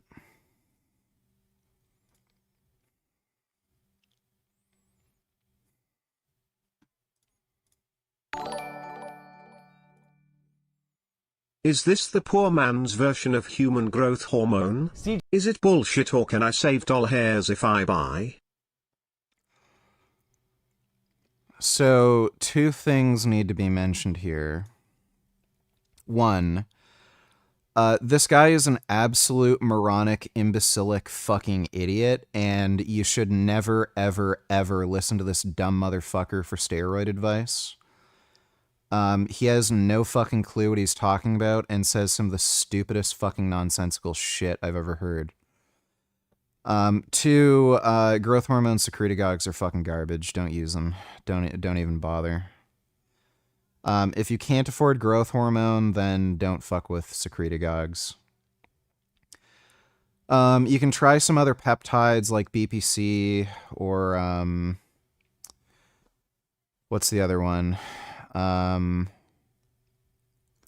TB500, but I would not bother with any growth hormone secretagogues. They're just garbage. CJC1295, aka Samorlin's longer-lasting cousin, the growth hormone booster promising fewer injections and steadier results. Spoiler, still gentle, still subtle, but way more convenient. First off, what exactly is CJC1295? Developed in the mid-2000s by Conjugem Biotechnologies, CJC1295 is a modified growth hormone-releasing hormone analog. Think Samorlin on steroids, but not literally so you can relax. It often features a drug affinity complex, or DAC, that significantly extends its half-life, meaning you can dose it once or twice weekly instead of daily. Yeah, that's stupid. So basically, this compound is going to drive up your appetite and make you more prone to insulin resistance. So the problem with growth hormone secretagogues is it relies on boosting growth hormone in your own pituitary gland. So the way your body works is growth hormone is kind of antagonistic to insulin. So if growth hormone is released, you end up having lower insulin levels, and if insulin is released, growth hormone goes down. Growth hormone is used by your body to help you metabolize fat. So that's why prolonged fasting will elevate your growth hormone levels. It's just because it's a hormone that's involved in fat metabolism. So if you end up taking a secretagogue that boosts growth hormone production through the pituitary gland, your body is going to end up producing less insulin, and while that secretagogue is in effect, you're going to be more prone to insulin resistance. So you're going to have to make sure you know when this drug is actually working, when your growth hormone levels are actually spiking, and time all of your meals around when you're going to have those spikes. Whereas if you're just injecting growth hormone, you can just inject it whenever the fuck you want.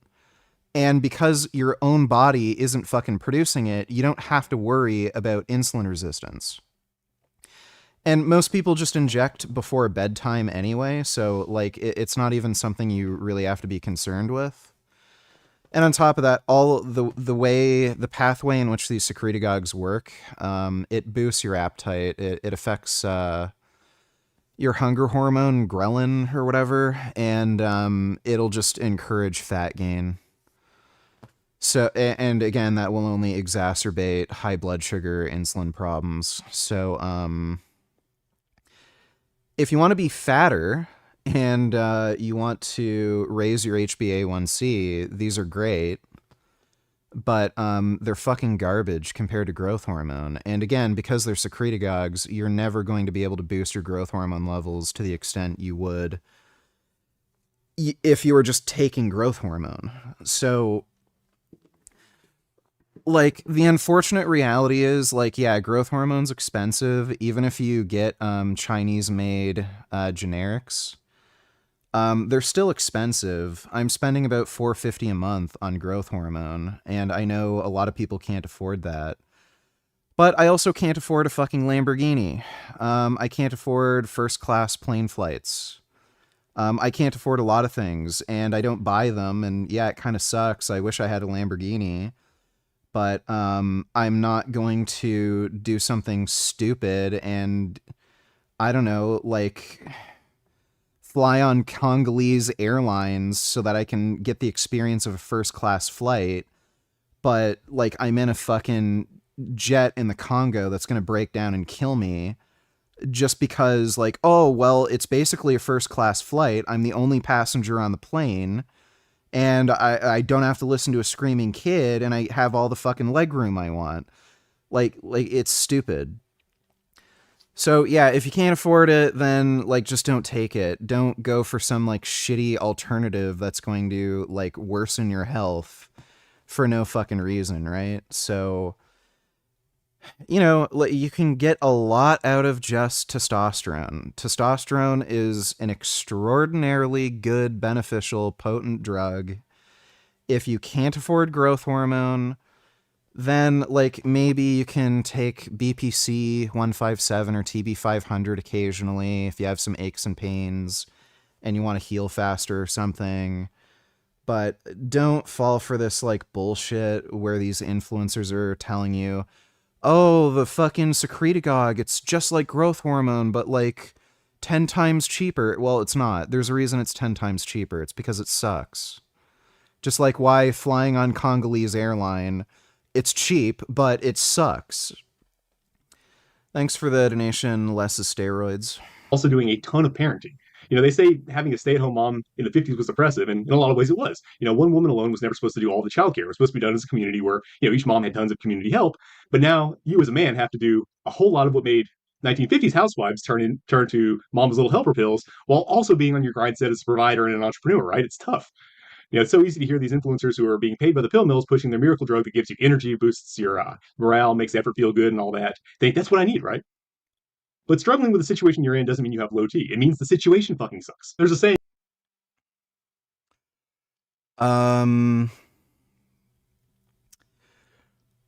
Again, I don't know what the fuck this guy is talking about. You know that you have low testosterone. Like, you will know if you have low testosterone if you get a blood test and it shows you have low testosterone. What the fuck does, like, oh, feeling bad, being in a bad situation, like, none of that has anything to do with it. You can diagnose low testosterone by getting blood work. So if you have low testosterone and you're symptomatic, why in the fuck wouldn't you take testosterone? It's like, again, being type 1 diabetic, realizing your pancreas doesn't work and you have high blood sugar, and then you refuse to take insulin because, oh, toilet paper bad, drug company evil, they're trying to make money off of me. Buddy, you're diabetic, you need insulin. Like, so silly. It is no measure of health to be well adjusted to a profoundly sick society. I forget who said it, but it's the saying, right? And you know what? I don't want large numbers of men taking drugs to adapt to increasing levels of hustle culture imposed by BlackRock and Vanguard. I don't want to spend every waking moment contributing to making big line go up. I want to spend as much time as possible doing absolutely nothing to contribute to the economy, you know, raising my kids, walking around looking at trees, waterfalls, reading old books, lying in the sun. So I don't want a bunch of morons taking TRT so they can wake up at 0400 6 days a week to grind on their Ponzi scheme, driving the housing prices up even more, right? Now, don't get me wrong, I have nothing against hard work in general, but very few of these, grind set, productive types, very few of them are actually doing anything that would traditionally be recognized as hard work. In fact, they look down upon hard work. That's trading your time for money. That's what the poors do. People without a growth mindset. You're supposed to. So this guy doesn't want men taking testosterone because they're going to be too productive and figure out ways to make money more efficiently, and he doesn't like the idea of people being wealthier than him while choosing forms of work that are not as difficult and make more money more efficiently. This guy is certifiably, I can guarantee you, if this guy was, if he were to be, interviewed by a psychiatrist or something, I can guarantee you this guy would be diagnosed with narcissistic personality disorder. Guaranteed. Like he flat out admitted it. Like, we were talking about how this guy is just jealous of other people, and he's trying to bring other people down because he doesn't like the idea of somebody being better than him. He literally just admitted to it. Do you think there's good reason to believe pump ingredients and drugs like L-citrulline and Cialis will help build muscle, or am I just wasting money on temporary pumps that are driving my extreme body dysmorphia?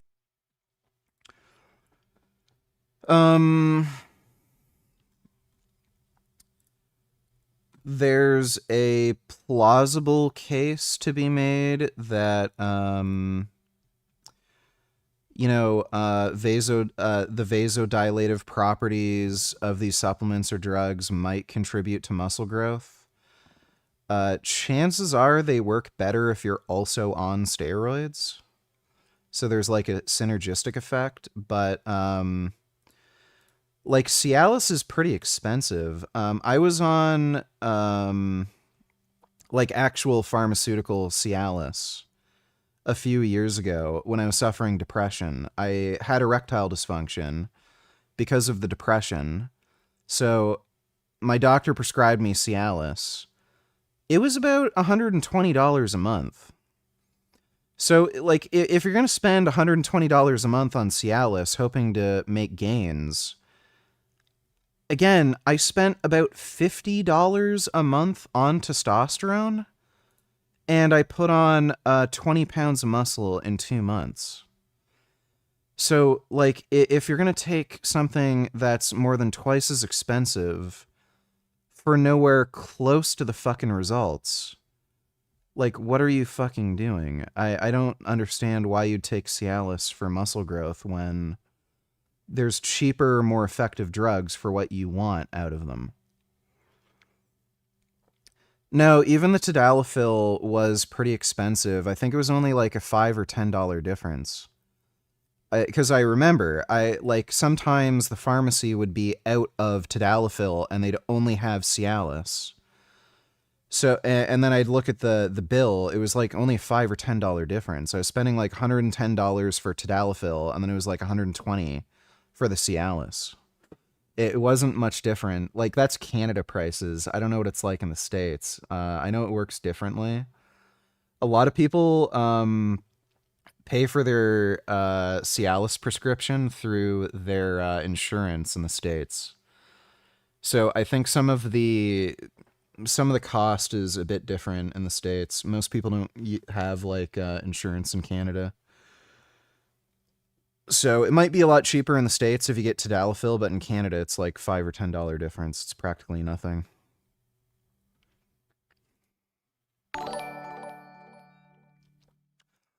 But yeah, I would not bother getting Cialis or even like L-citrulline if you want to build muscle. If you want to stay natural, creatine, just creatine. It's all you really need. But if you want, if you're going to spend that kind of money, like, why would you not just go on testosterone? It doesn't make sense to me. I'm assuming you're not a millionaire or anything, and, like, money has, like, there's no cost-benefit analysis to you. So if you're like a average working stiff like everybody else, why would you spend like $100 a month on Cialis when you could spend less than half that on testosterone and get way more results? But yeah, if you want to stay natural, like, just stick to creatine. You're not really going to make any more gains with Cialis or citrulline. DD donated $2. Let me see. Ethyl oleate is sort of the PED user's boogeyman. I have seen some dudes have high C-reactive protein. Ethyl oleate is a synthetic carrier oil / solvent. It's very smooth, it's very thin, and UGLs use it because it allows them to make higher concentration PEDs. It's not just so that they can make things in higher concentration, but that is often what it's used for. So anytime you see like testosterone and enthate dosed at like 400 milligrams per mil, guaranteed there's ethyl oleate, because there's no other way to keep it in suspension at that concentration. But they also have to use it for, or almost have to use it for, certain compounds. DHB, dihydroboldenone. It's a really weird substance. It kind of turns into like a gel, and you can't draw it through a needle if you just try to suspend it in oil. So most of these like chemists or compounders, they'll add in ethyl oleate because that's the only way to have it be an oily, normal sort of substance that you can draw. But ethyl oleate's really bad. Do not ever take anything with ethyl oleate in it. It's not worth it. 500 milligram testosterone. A lot of guys end up getting PIP from it. Speculation that the high concentrations of gear that are mixed with it actually crash when they're injected in you and crystallize in the muscle, and that's why you end up with all this pain. Most UGLs now are using MCT. It's smooth, it draws easily. I would generally avoid ethyl oleate. It has a very distinct smell to it. It has a very strong chemical smell, but I would stay away from it. I've seen a lot of guys have problems with it. I don't think it's a good. Yeah, if you ever see any gear with ethyl oleate, do not take it. It is literally a solvent. Oh, yeah. That's okay. You only train for 1 hour 4 times a week because you're on steroids. It's a competitive bodybuilder, you will be on steroids. But steroids, what do? Help your recovery ability. Yeah, so if you're a natural bodybuilder who's not taking steroids and you train hard, you cannot train more than 3 or 4 times a week. You won't recover. So what you have is professional bodybuilders take steroids and they train 6 times a week. It's not ideal. Yeah. It's too much, but they can recover because of the help that they get from the steroids to recover. Yeah. And if you're not taking steroids, which I don't recommend unless you have some ambition to really compete at a good level, you're not going to recover. Try to do Ronnie Coleman's training. See what happens. You'll get smaller because you will not recover from the stress. But if I told you we're going to do 6 or 7 sets and I wrote it on a piece of paper, what is this? This is nothing. It's the intensity that you have to put into it. If it was the volume, but for sure, I would be in the gym all day. I was best professional bodybuilder in the world. If it required me to be in the gym 10 hours a day, I would have been in the 10 hours a day. I would. Dorian Yates is kind of a weirdo with this shit. So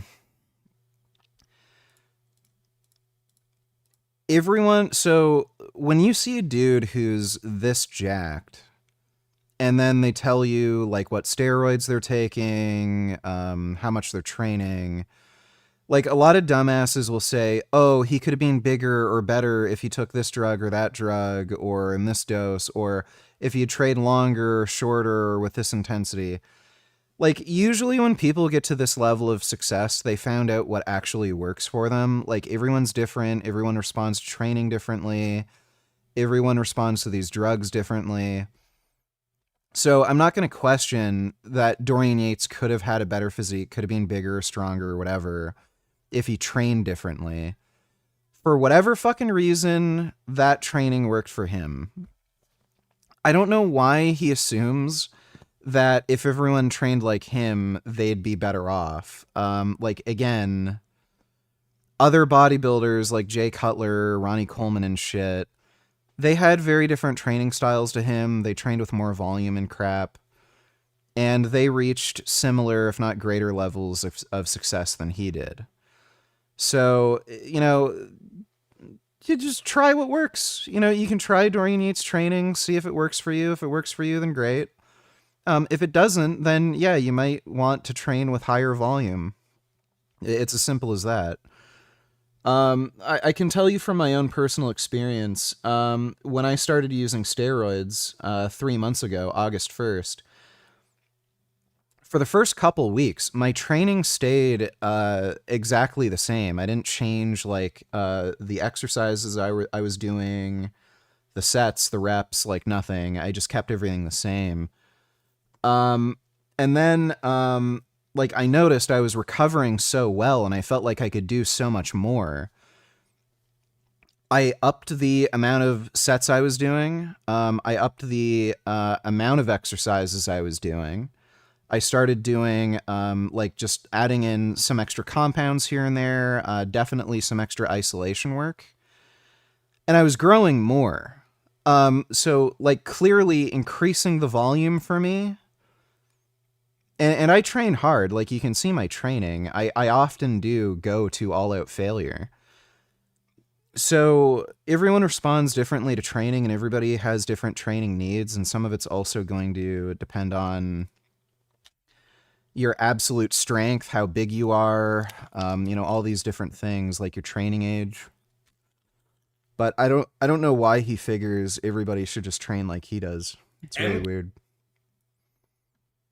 K677 is the $80 growth hormone that they don't want you to know about. Within the first week, your appetite will almost double, with that 200 grams of chicken that you were puking up before going down with absolute ease on the very first day of taking it. After 4 weeks, your strength has almost doubled, your tendon strength is unmatched, and you sleep and recover like you just came out of the Captain America.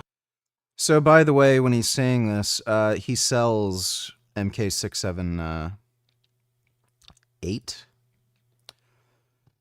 Is that the new one, or is that just typo or something? Hyper chamber. With great power also comes great responsibility. MK holds a lot of water retention, so you have to watch your carbohydrates while you take it, as well as prolonged use can drastically affect insulin sensitivity. All in all, MK677 is the best thing that you could possibly take for natural or enhanced recovery, as there's no... Nope. Testosterone and growth hormone work far better. PCT needed, and virtually one of the safest things on the market today for research. Yeah, so he sells this. So when you hear this bullshit from influencers talking about how great some of these secretagogues are, they're selling it. So they're in a weird legal gray area where you can still sell them. You can't sell growth hormone. So don't, yeah, he's full of shit. Don't listen to him. Thanks for the donation, DD.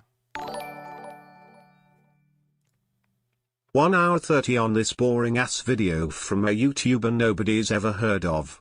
You're also just saying the same thing over and over again. Like, okay, yeah, we get it already. Jesus fuck. Shut the fuck up and move on to the next video. Holy fucking goddamn shit.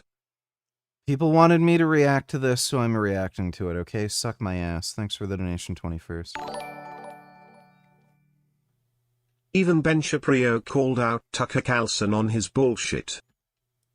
And it's very difficult for me to believe that Tucker is merely anti-Israel when, for example, today, in his newsletter, I mean, I can directly quote it if you'd like, in his newsletter today, he claimed that Zoran Mamdani is not anti-Semitic. This was his newsletter today, this morning. I mean, I'm happy to read the text. It's a little extraordinary because, again, it is kind of shocking stuff. Well, I'm not gonna react to the rest of that, but yeah, Ben Shapiro's like the only based conservative right now. Who would have figured? Thanks for the donation, Dodo. To be an entrepreneur, you're supposed to start a business teaching other people how to get rich for exorbitant sums of money. You have to invest in yourself, right? So that they can teach other people how to get rich for exorbitant sums in their own right. Right? That's what everyone's doing. Why is alcohol mostly accepted, but TRT is controversial? Well, the government is okay with anything that makes you fat, sick, and stupid. That's why. So alcohol's fine. Marijuana just recently became legalized, which I'm in favor of. But it's not like these drugs are totally safe, especially alcohol. Alcohol is the #1 cause of all emergency room visits. It's related to, I don't know how much crime, so much death, spousal abuse. We know it's a cancer-causing carcinogen. It causes hypogonadism, which would require somebody to be on TRT. Directly damages the testicles. It's liver toxic, kidney toxic. It's literally poison. But yeah, alcohol's fine. You don't need a prescription for it. But testosterone.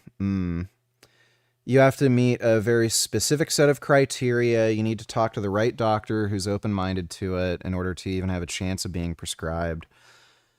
Like, it's silly. It's fucking stupid. So the government, like society is just setting you up to fail. Like again, everything is designed to make you fat, sick, and stupid. The food system is designed to make you fat, sick, and stupid. The drugs that are legal are made to make you fat, sick, and stupid.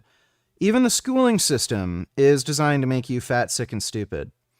They don't let kids have enough fucking exercise. You're sitting indoors all day. Like, none of the schoolwork you do really teaches you any critical thinking skills. Practically all of it is completely useless and won't help you get a job. So everything is set up to make you fail and just be fat, sick, and stupid, but lo and behold, we have drugs that actually motivate you, make you stronger, improve your mental health, and those are banned. So, don't do what society wants you to do, just make fucking gains. Is there an equivalent steroid to testosterone for women to take? Is Anavar okay for women? Yeah, the equivalent steroid would be testosterone. Women can take testosterone, you just need to take it in a lower dose if you're a female. And in all likelihood, women are actually suffering from androgen deficiency to like the same rate as men are. Like, if men's testosterone levels are going down, then it's also likely the case that women's testosterone is also going down. Like, the amount of like, you can look at married dudes, right? Like, or even just dudes in, like, you know, a monogamous relationship. How many men are complaining that their girlfriends are, like, literally never interested in having sex? Like, that's not normal. Women are supposed to get fucking horny, too. There's a really interesting anecdote that I saw. I think it was, like, on Instagram or something. There was a chick who literally said her boyfriend's breath would, like, literally just make her, like, sick to her stomach. Just, like, being around him would make her feel sick, and, like, the thought of having sex just disgusted her. And then she got her hormones checked. Turns out she had low testosterone, and she went on testosterone replacement therapy. It's just a lower dose for females. And then she wanted to have sex. She was attracted to her fucking partner again. So, like, the amount of stories I've seen where dudes have that problem with their, like, girlfriend or wife or something, there's a good chance that women are suffering from low testosterone just as often as men are suffering from low testosterone. So the equivalent steroid for women would be testosterone. It's just women have to take a lower dose. If you want performance enhancement, then testosterone wouldn't be the drug of choice for women because it's going to be masculinizing. So yeah, Anavar would be the next anabolic steroid you'd probably recommend for a female. It's very low on the androgenic side effects.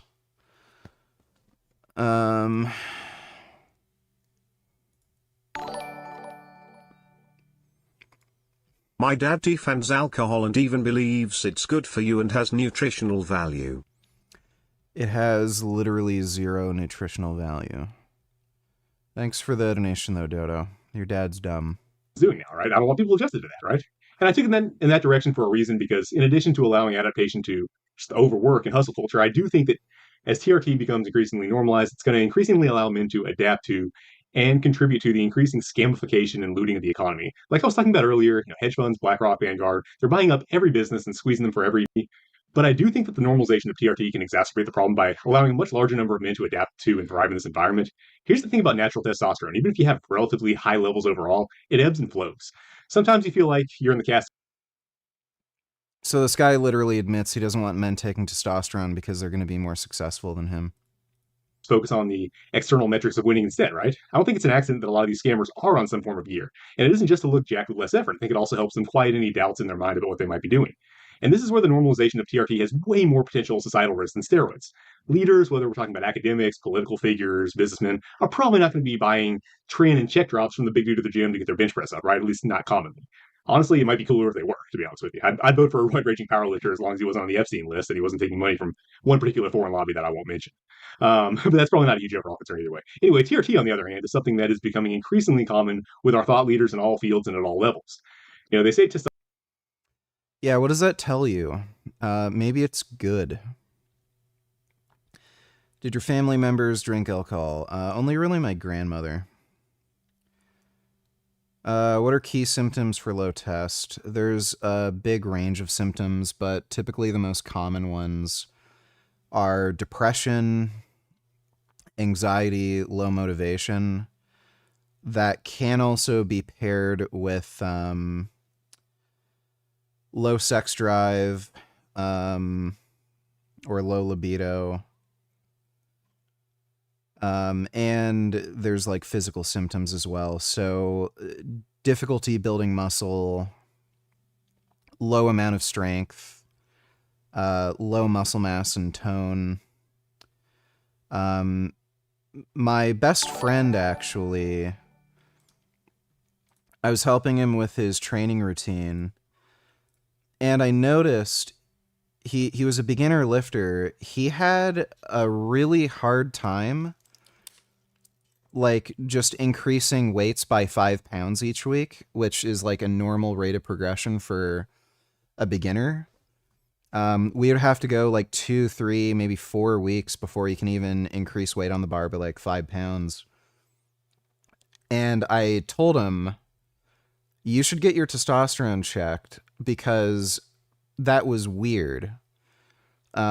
If you're not able to progress by like 5 pounds on a compound lift week after week, when you just started lifting, that's abnormal.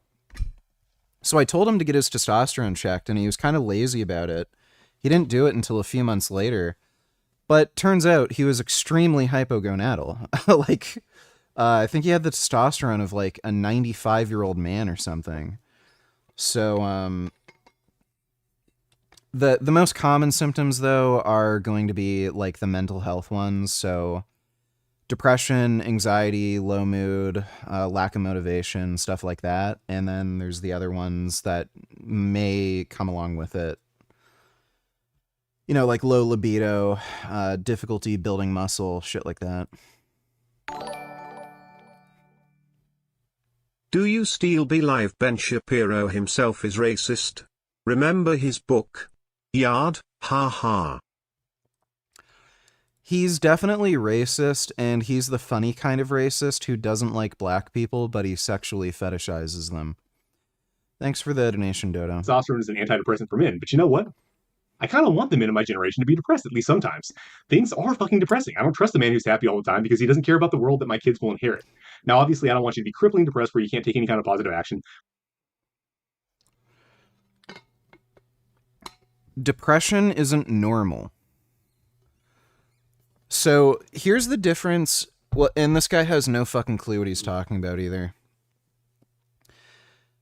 The difference between either having normal or low levels of testosterone and then being on like super physiological doses. If something fucked up happens to you and it would normally kind of make you depressed, low mood, and you know, you get that lack of motivation, and then there's like this ebb and flow where you have to like find that motivation again. If you're on testosterone, something fucked up and shitty will happen, but you'll just have that drive, and you'll realize like, okay, this is a fucking problem. I don't like it. I'm going to find a solution to this. This is something I can solve and I can handle, and you'll be able to like just power through it. Whereas if you have like normal or low levels of testosterone, you're going to go through that like weird phase where like you're grieving, and then you're kind of like in bed and you're like, fuck me, why is this happening? And then you're like confused, like, what do I do? When you're on higher doses of test, you just feel like your executive function is just so much better. You like, if something fucking annoying and stupid or fucked happens to you, rather than going through that weird phase where you have that slump and then you have to like, you know, get yourself back, you don't go through the slump. You're just like, you still feel like pissed off or fucked from something, but it doesn't like slow you down. You just power through it and you just think, okay, this is the problem. This is how I'm going to deal with it. I got to do this today. And then like, I just have to do this consistently for the next few weeks and then I can get over it. You just function fucking better. And it feels like it's the way you're supposed to think. So why the fuck would this guy be like, yeah, let's make sure men are more prone to depression and are less productive and like worse. But like he explains it. It's like, oh, well, then I feel better about myself and my shortcomings. Like the guy's a dickhead. But I also don't want you to be one of these farm addicts who says, you know, I don't feel amazing all the time. What can I take to make this go away? I want you to sit down with reality some, but then actually do your best about it, right? We are in the weak men created hard times cycle, right? And it's our responsibility to advancing encroachments of modernity. It may we did present themselves and it worked out really well. Probably wouldn't allow me to say what I really want to say. But anyway, this guy isn't in the Great Pyramid. Sorry. He's somewhere else, right? Oh, anti-Semite. There we go. The guy hates Jews. But we're not going to say what that is, so we'll say Giza instead, right? Anyway, he was, for a long time, he was in the middle of, well, we all know what, I'm not going to say what it was, but they were basically trying to start. Yeah, this guy's an anti-Semite. Carve him out of existence for a very long time, which, by the way, is a violation of the Geneva Convention. And anyway, throughout that whole... Okay, so, yeah. So the guy is a fucking anti-Semitic, fucking whack job narcissist. All right, gotcha. What a fucking asshole. Dodo wanted me to react to some of these. I've done a lot of crazy stuff when it comes to health protocols. I've injected millions of young Swedish bone marrow into my joint. I removed all the plasma from my body. I spent 9,500 minutes in a hyperbaric oxygen therapy chamber, and I even used my own son as my blood. But one thing I haven't tried yet, which is one of the oldest of all therapies, is a hot box, also known as a dry sauna. Sauna has become insanely popular over the past couple of years. What about the sauna, bro? The more often you do sauna, the better. Sauna is almost every day. Regular sauna use reduced all-cause mortality. So why haven't I been doing this? To explain, let's look at the origins of sauna in Finland. There are 5.5 million Finnish, but 3 million saunas. That's almost as many saunas as cars. Who are these people? 90% of these Finns do sauna at least one time per week. And because of this, it makes sense that nobody's done more experimentational work on saunas than the Finnish. Specifically, heat exposure for health. Multiple long-term studies linked 4 or more sessions of dry Finnish sauna per week with a 40% reduced risk of all-cause mortality. In other words, they were about 40% less likely to die from anything during the study compared to people who didn't do sauna. That number is gigantic. And to give you context on how big it is, a 40% reduction in all-cause mortality exceeds data around exercise and a Mediterranean diet. It's only matched by either losing weight when you're obese or by quitting smoking. Now this sounds great, but here's the caveat. Most of these studies were done on the Finnish in Finland. Finland has a relatively small gene pool, so does everyone else respond the same? Finns live in a very cold climate and often cold plunge after sauna. Jumping into ice holes is basically a national sport. So does sauna still work without cold exposure? And even more importantly, sauna triggers some of the same effects as exercise, faster circulation, sweating, higher heart rate. So would sauna add anything on top of my daily workouts? Or does it mainly help people who don't exercise much? It's for these reasons that I didn't prioritize doing sauna. We prioritized other therapies for the past couple years. But that changed when my lead physician, Dr. Mike Mallon, joined me and said, Brian, get the sauna right now. The benefits are way too good to ignore. I love sauna. Sauna is like, I feel like as soon as I started working with Brian, I was like, why are we doing sauna? So like all things Blueprint, we went to the scientific literature and we said, what is the best 30-day protocol to implement? I do dry Finnish sauna and get one installed at my house. Each session would last 20 minutes at 200 degrees Fahrenheit, 83 degrees Celsius, and I'd go all in at 7 days a week. This matches the study data that saw all-cause mortality drop by an extra 16% for people who did 4 to 7 sessions per week instead of 2 to 3. I'm gonna finish strong, and I'm gonna head off to the sauna. All right, my session is going to be 20 minutes, according to the evidence, and like also, that matches my subjective feeling, so when you get to, the minute 16, 17, you're pretty much done. You can't take electronics in there because they will die. I'm going to start the timer for 20 minutes, and I'm going to put it right here so I can see it, so I know when to come out. 20 minutes has started. Let's jump in and not waste any time. When I had done sauna before, it was something like 120 to 140, 145 degrees, but 200 is just next level when you go in. It's hot enough that actually if you put an egg white in there, the egg white would actually be hardened by the end. So So after this first sauna session, I had a few problems arise. I did not know that 200 degrees Fahrenheit was a fire-breathing dragon situation. The second thing that happened, it was so hot, and especially on my scalp, I wondered, is this gonna burn my hair off? So what I did for both is, for the nose, I learned that in the sauna, I could do a 4-6 breathing exercise. I like to do breath work because there's nothing else to do in here. No electronics, no one to talk to. So I tried to do 4 seconds in, 6 seconds out, and just try to really calm myself. And 2, I found I could take a ice pack, put a towel on my head and place it over my head, keep my scalp cool to make sure my scalp didn't get dried out with extensive exposure to that kind of dry heat. This is like a pretty janky solution. I just kind of put together the various things I had. So this is not like specially designed for saunas. It was like, this was in my freezer, so I'm like, okay. We had several questions. The first was, would sauna stack with the benefits of exercise? Second, would it help in removing toxins from my body? I started this protocol knowing I had high levels of toxins in my body since the LA wildfires. And number 3, we wanted to run an experiment on fertility, but we'll talk about that later. So the plan was we would test all these biomarkers as a baseline and then come back to them after 21 sessions. The main problem though is after a few days, I was wrecked. I'd wake up at night with these unbelievably terrifying cramps that hit my hamstrings and my calves so bad I'd jump out of bed, I'd try to walk it off, I couldn't shake it. So while the sauna protocol was going well, my sleep was getting worse. So with all this going on, I brought this up on our science call with Dr. Mike Mellon, and he had a hypothesis. By heating up your skin way faster than your core, finished sauna quickly flips your core to skin temperature gradient. This makes your body work on overdrive. The heart pumps blood up to 70% faster to get sweat to your skin to cool down. This gives cardiovascular effects similar to zone 1 or 2 cardio. The sauna does make you sweat a lot, for example, between 0.6 and 1 liter per hour. So of course, Dr. Mike suspected I was dehydrated. We tested using this Gatorade patch and it confirmed our suspicion. I was a salty sweater, and in each sauna session, I was losing 18 ounces of sweat and about 600 micrograms of sodium. And even though I was drinking enough to replace the water content I lost in sweat, I wasn't replenishing all the minerals I was losing, which caused the night cramps and other symptoms. So naturally, we increased the amount of electrolytes 50% before the sauna session and 50% immediately following. Now first, if you don't know if you're a salty sweater, you can test it. Second, if you are a salty sweater, make sure you're consuming the appropriate amount of electrolytes and make sure you do not become dehydrated. By day 7, things were getting better because I had fewer cramps, but my sleep was still struggling. I've done a lot of therapies and a lot of treatments. That first week of sauna, I think, crashed me more than anything I did before. I suppose the funny thing about me is even though it was painful, I loved it. Am I weird? After the first week, I was dying to get data. I love measurement. It was exciting to see several of my vascular markers had improved, including my central systolic blood pressure. My heart, brain. Is Shopify drop shipping via Alibaba a good way to make money? No. You're just not gonna make anything. And all major organs were experiencing 5.83% less pressure. Okay, so why would sauna help blood pressure? Because of a process called heat-induced vasodilation. As your core body temperature rises in the sauna, your skin and peripheral blood vessels widen to help release heat, letting the same blood flow pass through with less force. This lowers the pressure inside your arteries, making them more flexible and reduces strain on your heart and organs. The fact that we saw this after 7 sessions is pretty awesome actually, because it really suggests that the actual dose happens relatively quickly. Now in week 2, my relationship with sauna was really developing. Every day, I really looked forward to the challenge, especially after a really hard workout. It was the sauna and me going alone. My cramps are gone, my sleep's getting slightly better, my vascular markers were improving, but I didn't know what was happening to my toxins. There was also another danger, was sauna actually making toxins worse? So I wear cotton because I'm mindful of toxins, and when you get in there and it's very hot, I don't know the interactions between the clothing, the chemicals, and the heat on my skin. We wondered, if we're going to sit in a 200 degree Fahrenheit box, what materials are used in the box, and are they potentially toxic? We also started evaluating what other things could we do to reduce toxins. Well, one obvious one, which is maybe not so obvious, is to not put water on the rocks. Water can have toxins like PFAS, forever chemical. If you put them on the rocks, do they become airborne? Yeah, Callum, that sounds like a really fucked up issue to have.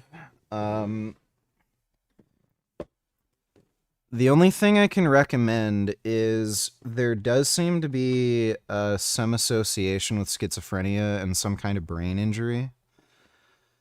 So I would make sure you try to get as much sleep as possible, and I would also recommend supplementing with high-dose vitamin C. Vitamin C is a very important antioxidant for your brain. So I would do those 2 things. Try to get as best sleep you possibly can.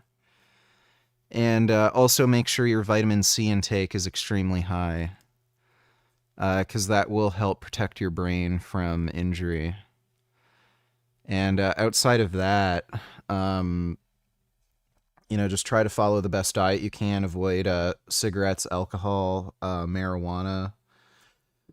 And just eat well, exercise, get good sleep, and eat a very high vitamin C diet. So potatoes are good for vitamin C, obviously fruits and vegetables, and you probably also want to take some vitamin C supplements. So we didn't put water on the rocks. 2 is to make sure I had cotton clothing, not synthetics. That might be bad.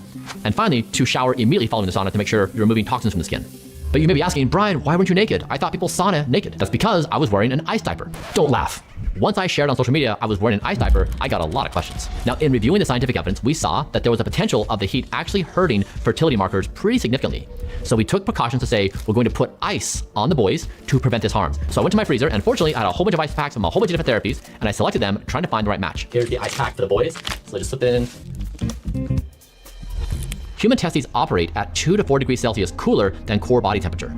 Even a 2 degrees Celsius rise can derail spermatogenesis, the process of producing sperm for 74 days or a full cycle. I wasn't trying to get anyone pregnant, but Project Blueprint is about making the body as vital as possible in every organ, and that includes sperm health. Now, a question that came up is what about other types of sauna, and specifically wet sauna? Dry, finished saunas, as the name would suggest, are pretty dry. They have a relative humidity of 10 to 20%, whereas a normal room temperature has about 30 to 50% relative humidity, but that can be a lot lower in the winter. Wet saunas have roughly 100% relative humidity. That means they can't get above 115 Fahrenheit, 46 Celsius, without causing you to burn or overheat. And as we know, most of the evidence for sauna's health benefits, especially long-term cardiovascular studies, focuses on finished sauna, where the combination of high heat and low humidity places the body under significant thermal and cardiovascular stress. The other popular sauna option is infrared saunas. Because they heat up faster and generate less steam and condensation, they're way lower maintenance than dry or wet sauna, which makes them very popular with spas and wellness centers. But the problem is they can't get you much above 150 degrees Fahrenheit, which doesn't match the existing studies on sauna benefits. That's why I use a dry sauna. There's no real studies like that on an infrared. So we stuck with dry sauna. By week 3, I'm feeling really good. No cramps, sleep is better, and I'm now in a rhythm. Also, it was time for a big batch of results. We had done enough sauna sessions to know that if we were gonna see results, we'd see them by now. First up was measuring toxins in my body, and man, we were shocked. There were significant reductions in the levels of toxins inside my body. 3 went from being abnormally high to undetectable, and there was a huge drop across the board. This was beyond anything we'd expected. It was the best toxins result I'd ever received. As far as we could tell, this result was a pretty unique outcome according to the scientific literature. It seemed to suggest that sauna is potentially one of the best things you can do to detox your body. After 23 sessions, my cardiovascular results also continued to improve. Central pressure readings were down significantly, putting even less Like, the thing is, that may only be related to the specific toxins he was looking at, not all toxins. Pressure on my organs. And my resting heart rate, a major marker for recovery and fitness, had dropped by 4.4%. And then came another twist. My fertility markers actually improved by 31% after 21 days. These were my best sperm health numbers to date, and put me 6 times above the threshold for what's considered fertile by clinical standards. This made me wonder, should I bring this up on first dates? A future question we want to ask, did my fertility biomarkers improve because of the combination of sauna improving blood flow and me using an ice pack? Or would an ice pack alone deliver similar results? There were a lot of people also wanting me to pair cold with the heat, but that's gonna have to wait for another day because we wanted to see what sauna alone would do as a therapy. So just a few weeks in, sauna was somehow improving my fertility, improving my blood vessels, and removing toxins from my body. But at this point, my sauna experiment hit a snag. I was traveling to Europe for 11 days, to Scandinavia ironically, and I'd have no time to find a sauna and sit in it for 20 minutes every day. So when I got back, we started sauna part 2. The goal was to get to 48 total sessions. Here, we had 2 main objectives. First, we wanted to see if the results would continue to improve, stay the same, or get worse. Would my body just get used to the stress and results, meaning I'd lose my cardiovascular gains? Second, we decided to stop icing my boys for 2 weeks to see what would happen. Basically, we decided to cook my boys at 200 degrees Fahrenheit for science and your benefit, you're welcome. I hit the 48 session mark, and now it was time for the big reveal, the results. The bad news though was my fertility markers were demolished. I turned myself into a cautionary tale for every sauna enthusiast that has testicles. A 200 degree sauna with no ice protection led to a 50% reduction of my fertility markers across the board. So boys, definitely ice your boys. But the good news is my blood pressure and my vascular health improved a lot. My arteries became 25 to 50% more flexible, effectively de-aging them by about 10 years and giving me the vascular markers of a healthy 20-year-old. So we had evidence it is worth stacking sauna and exercise. The second exciting result was a surge in VEGF. This is the signal your body says, no, nobody makes any money drop shipping. That was a thing for maybe 5 years, like back in the 2010s, but nobody makes any money anymore from it. Hey, make more blood vessels. Think of blood vessels as roads carrying oxygen to every cell. VEGF is the helpful messenger calling for more roads, especially during repair or stress. That stress can increase VEGF because it tells the body, grow more vessels. Heat makes your heart pump harder, pushing blood through your vessels. This helps keep your organs strong and slows down age-related decline. Previously, hyperbaric oxygen therapy had tripled my VEGF, but since doing sauna, I'd boosted it another 5x on top of that. These improvements to my cardiovascular health probably explain the 40% reduction in all-cause mortality that we saw in the finished studies for those that routinely do sauna. So a lot of people ask the question, is it worth doing? And after seeing the results, I think the answer is yes. Okay, so we've made it this far together, and you may be... Well, that's interesting. There might be something to it. Yeah, the actual research on saunas so far has been garbage. Like, this is an N=1 experiment, but it seems like it might be more plausible given the results he's gotten. Be saying, I'm in, Brian, let's do it. How do I do it? For frequency, you want to target 3 to 5 sessions per week. The benefits seem to scale. For duration, target 15 to 20 minutes per session. For temperature, target 175 to 200 degrees Fahrenheit, which is 80 to 93 Celsius. Now for the type of sauna, I would do dry over wet or infrared. You could also do it after exercise for stronger effects. Now for safety, you want to gradually build up to higher temperatures. If you want, you can even breathe through a damp cloth for airway protection. Stay hydrated with sufficient electrolytes, and men, be sure to cool the boys with non-toxic, BPA-free ice packs. To avoid toxins, Gummy, what are you doing? Gum. He's being weird. wear cotton, bamboo, or go naked. You want to try and avoid synthetic towels, synthetic blends, and heavily treated fabrics. Don't put water on the rocks to avoid these toxins potentially getting in the air. Then immediately following sauna, be sure to shower to wash off the toxins. Now, in terms of the sauna you choose, just be sure they choose materials that are non-toxic. Best if you can check the air quality. Now, you want to skip sauna if you're pregnant, if you have a heart condition, or any of the following conditions. Now, if you don't have access to the sauna, your best alternative is exercise, which increases heat in your body. This is essentially free and achieves many of the same cardiovascular benefits. But doing both, interesting.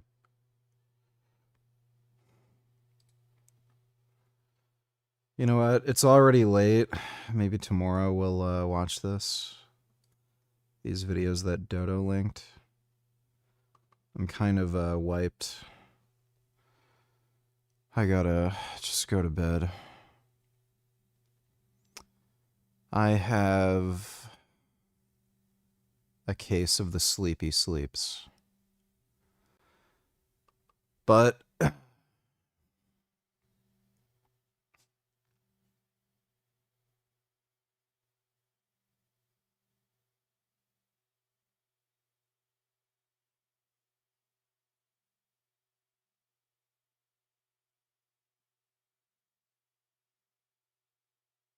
Gum.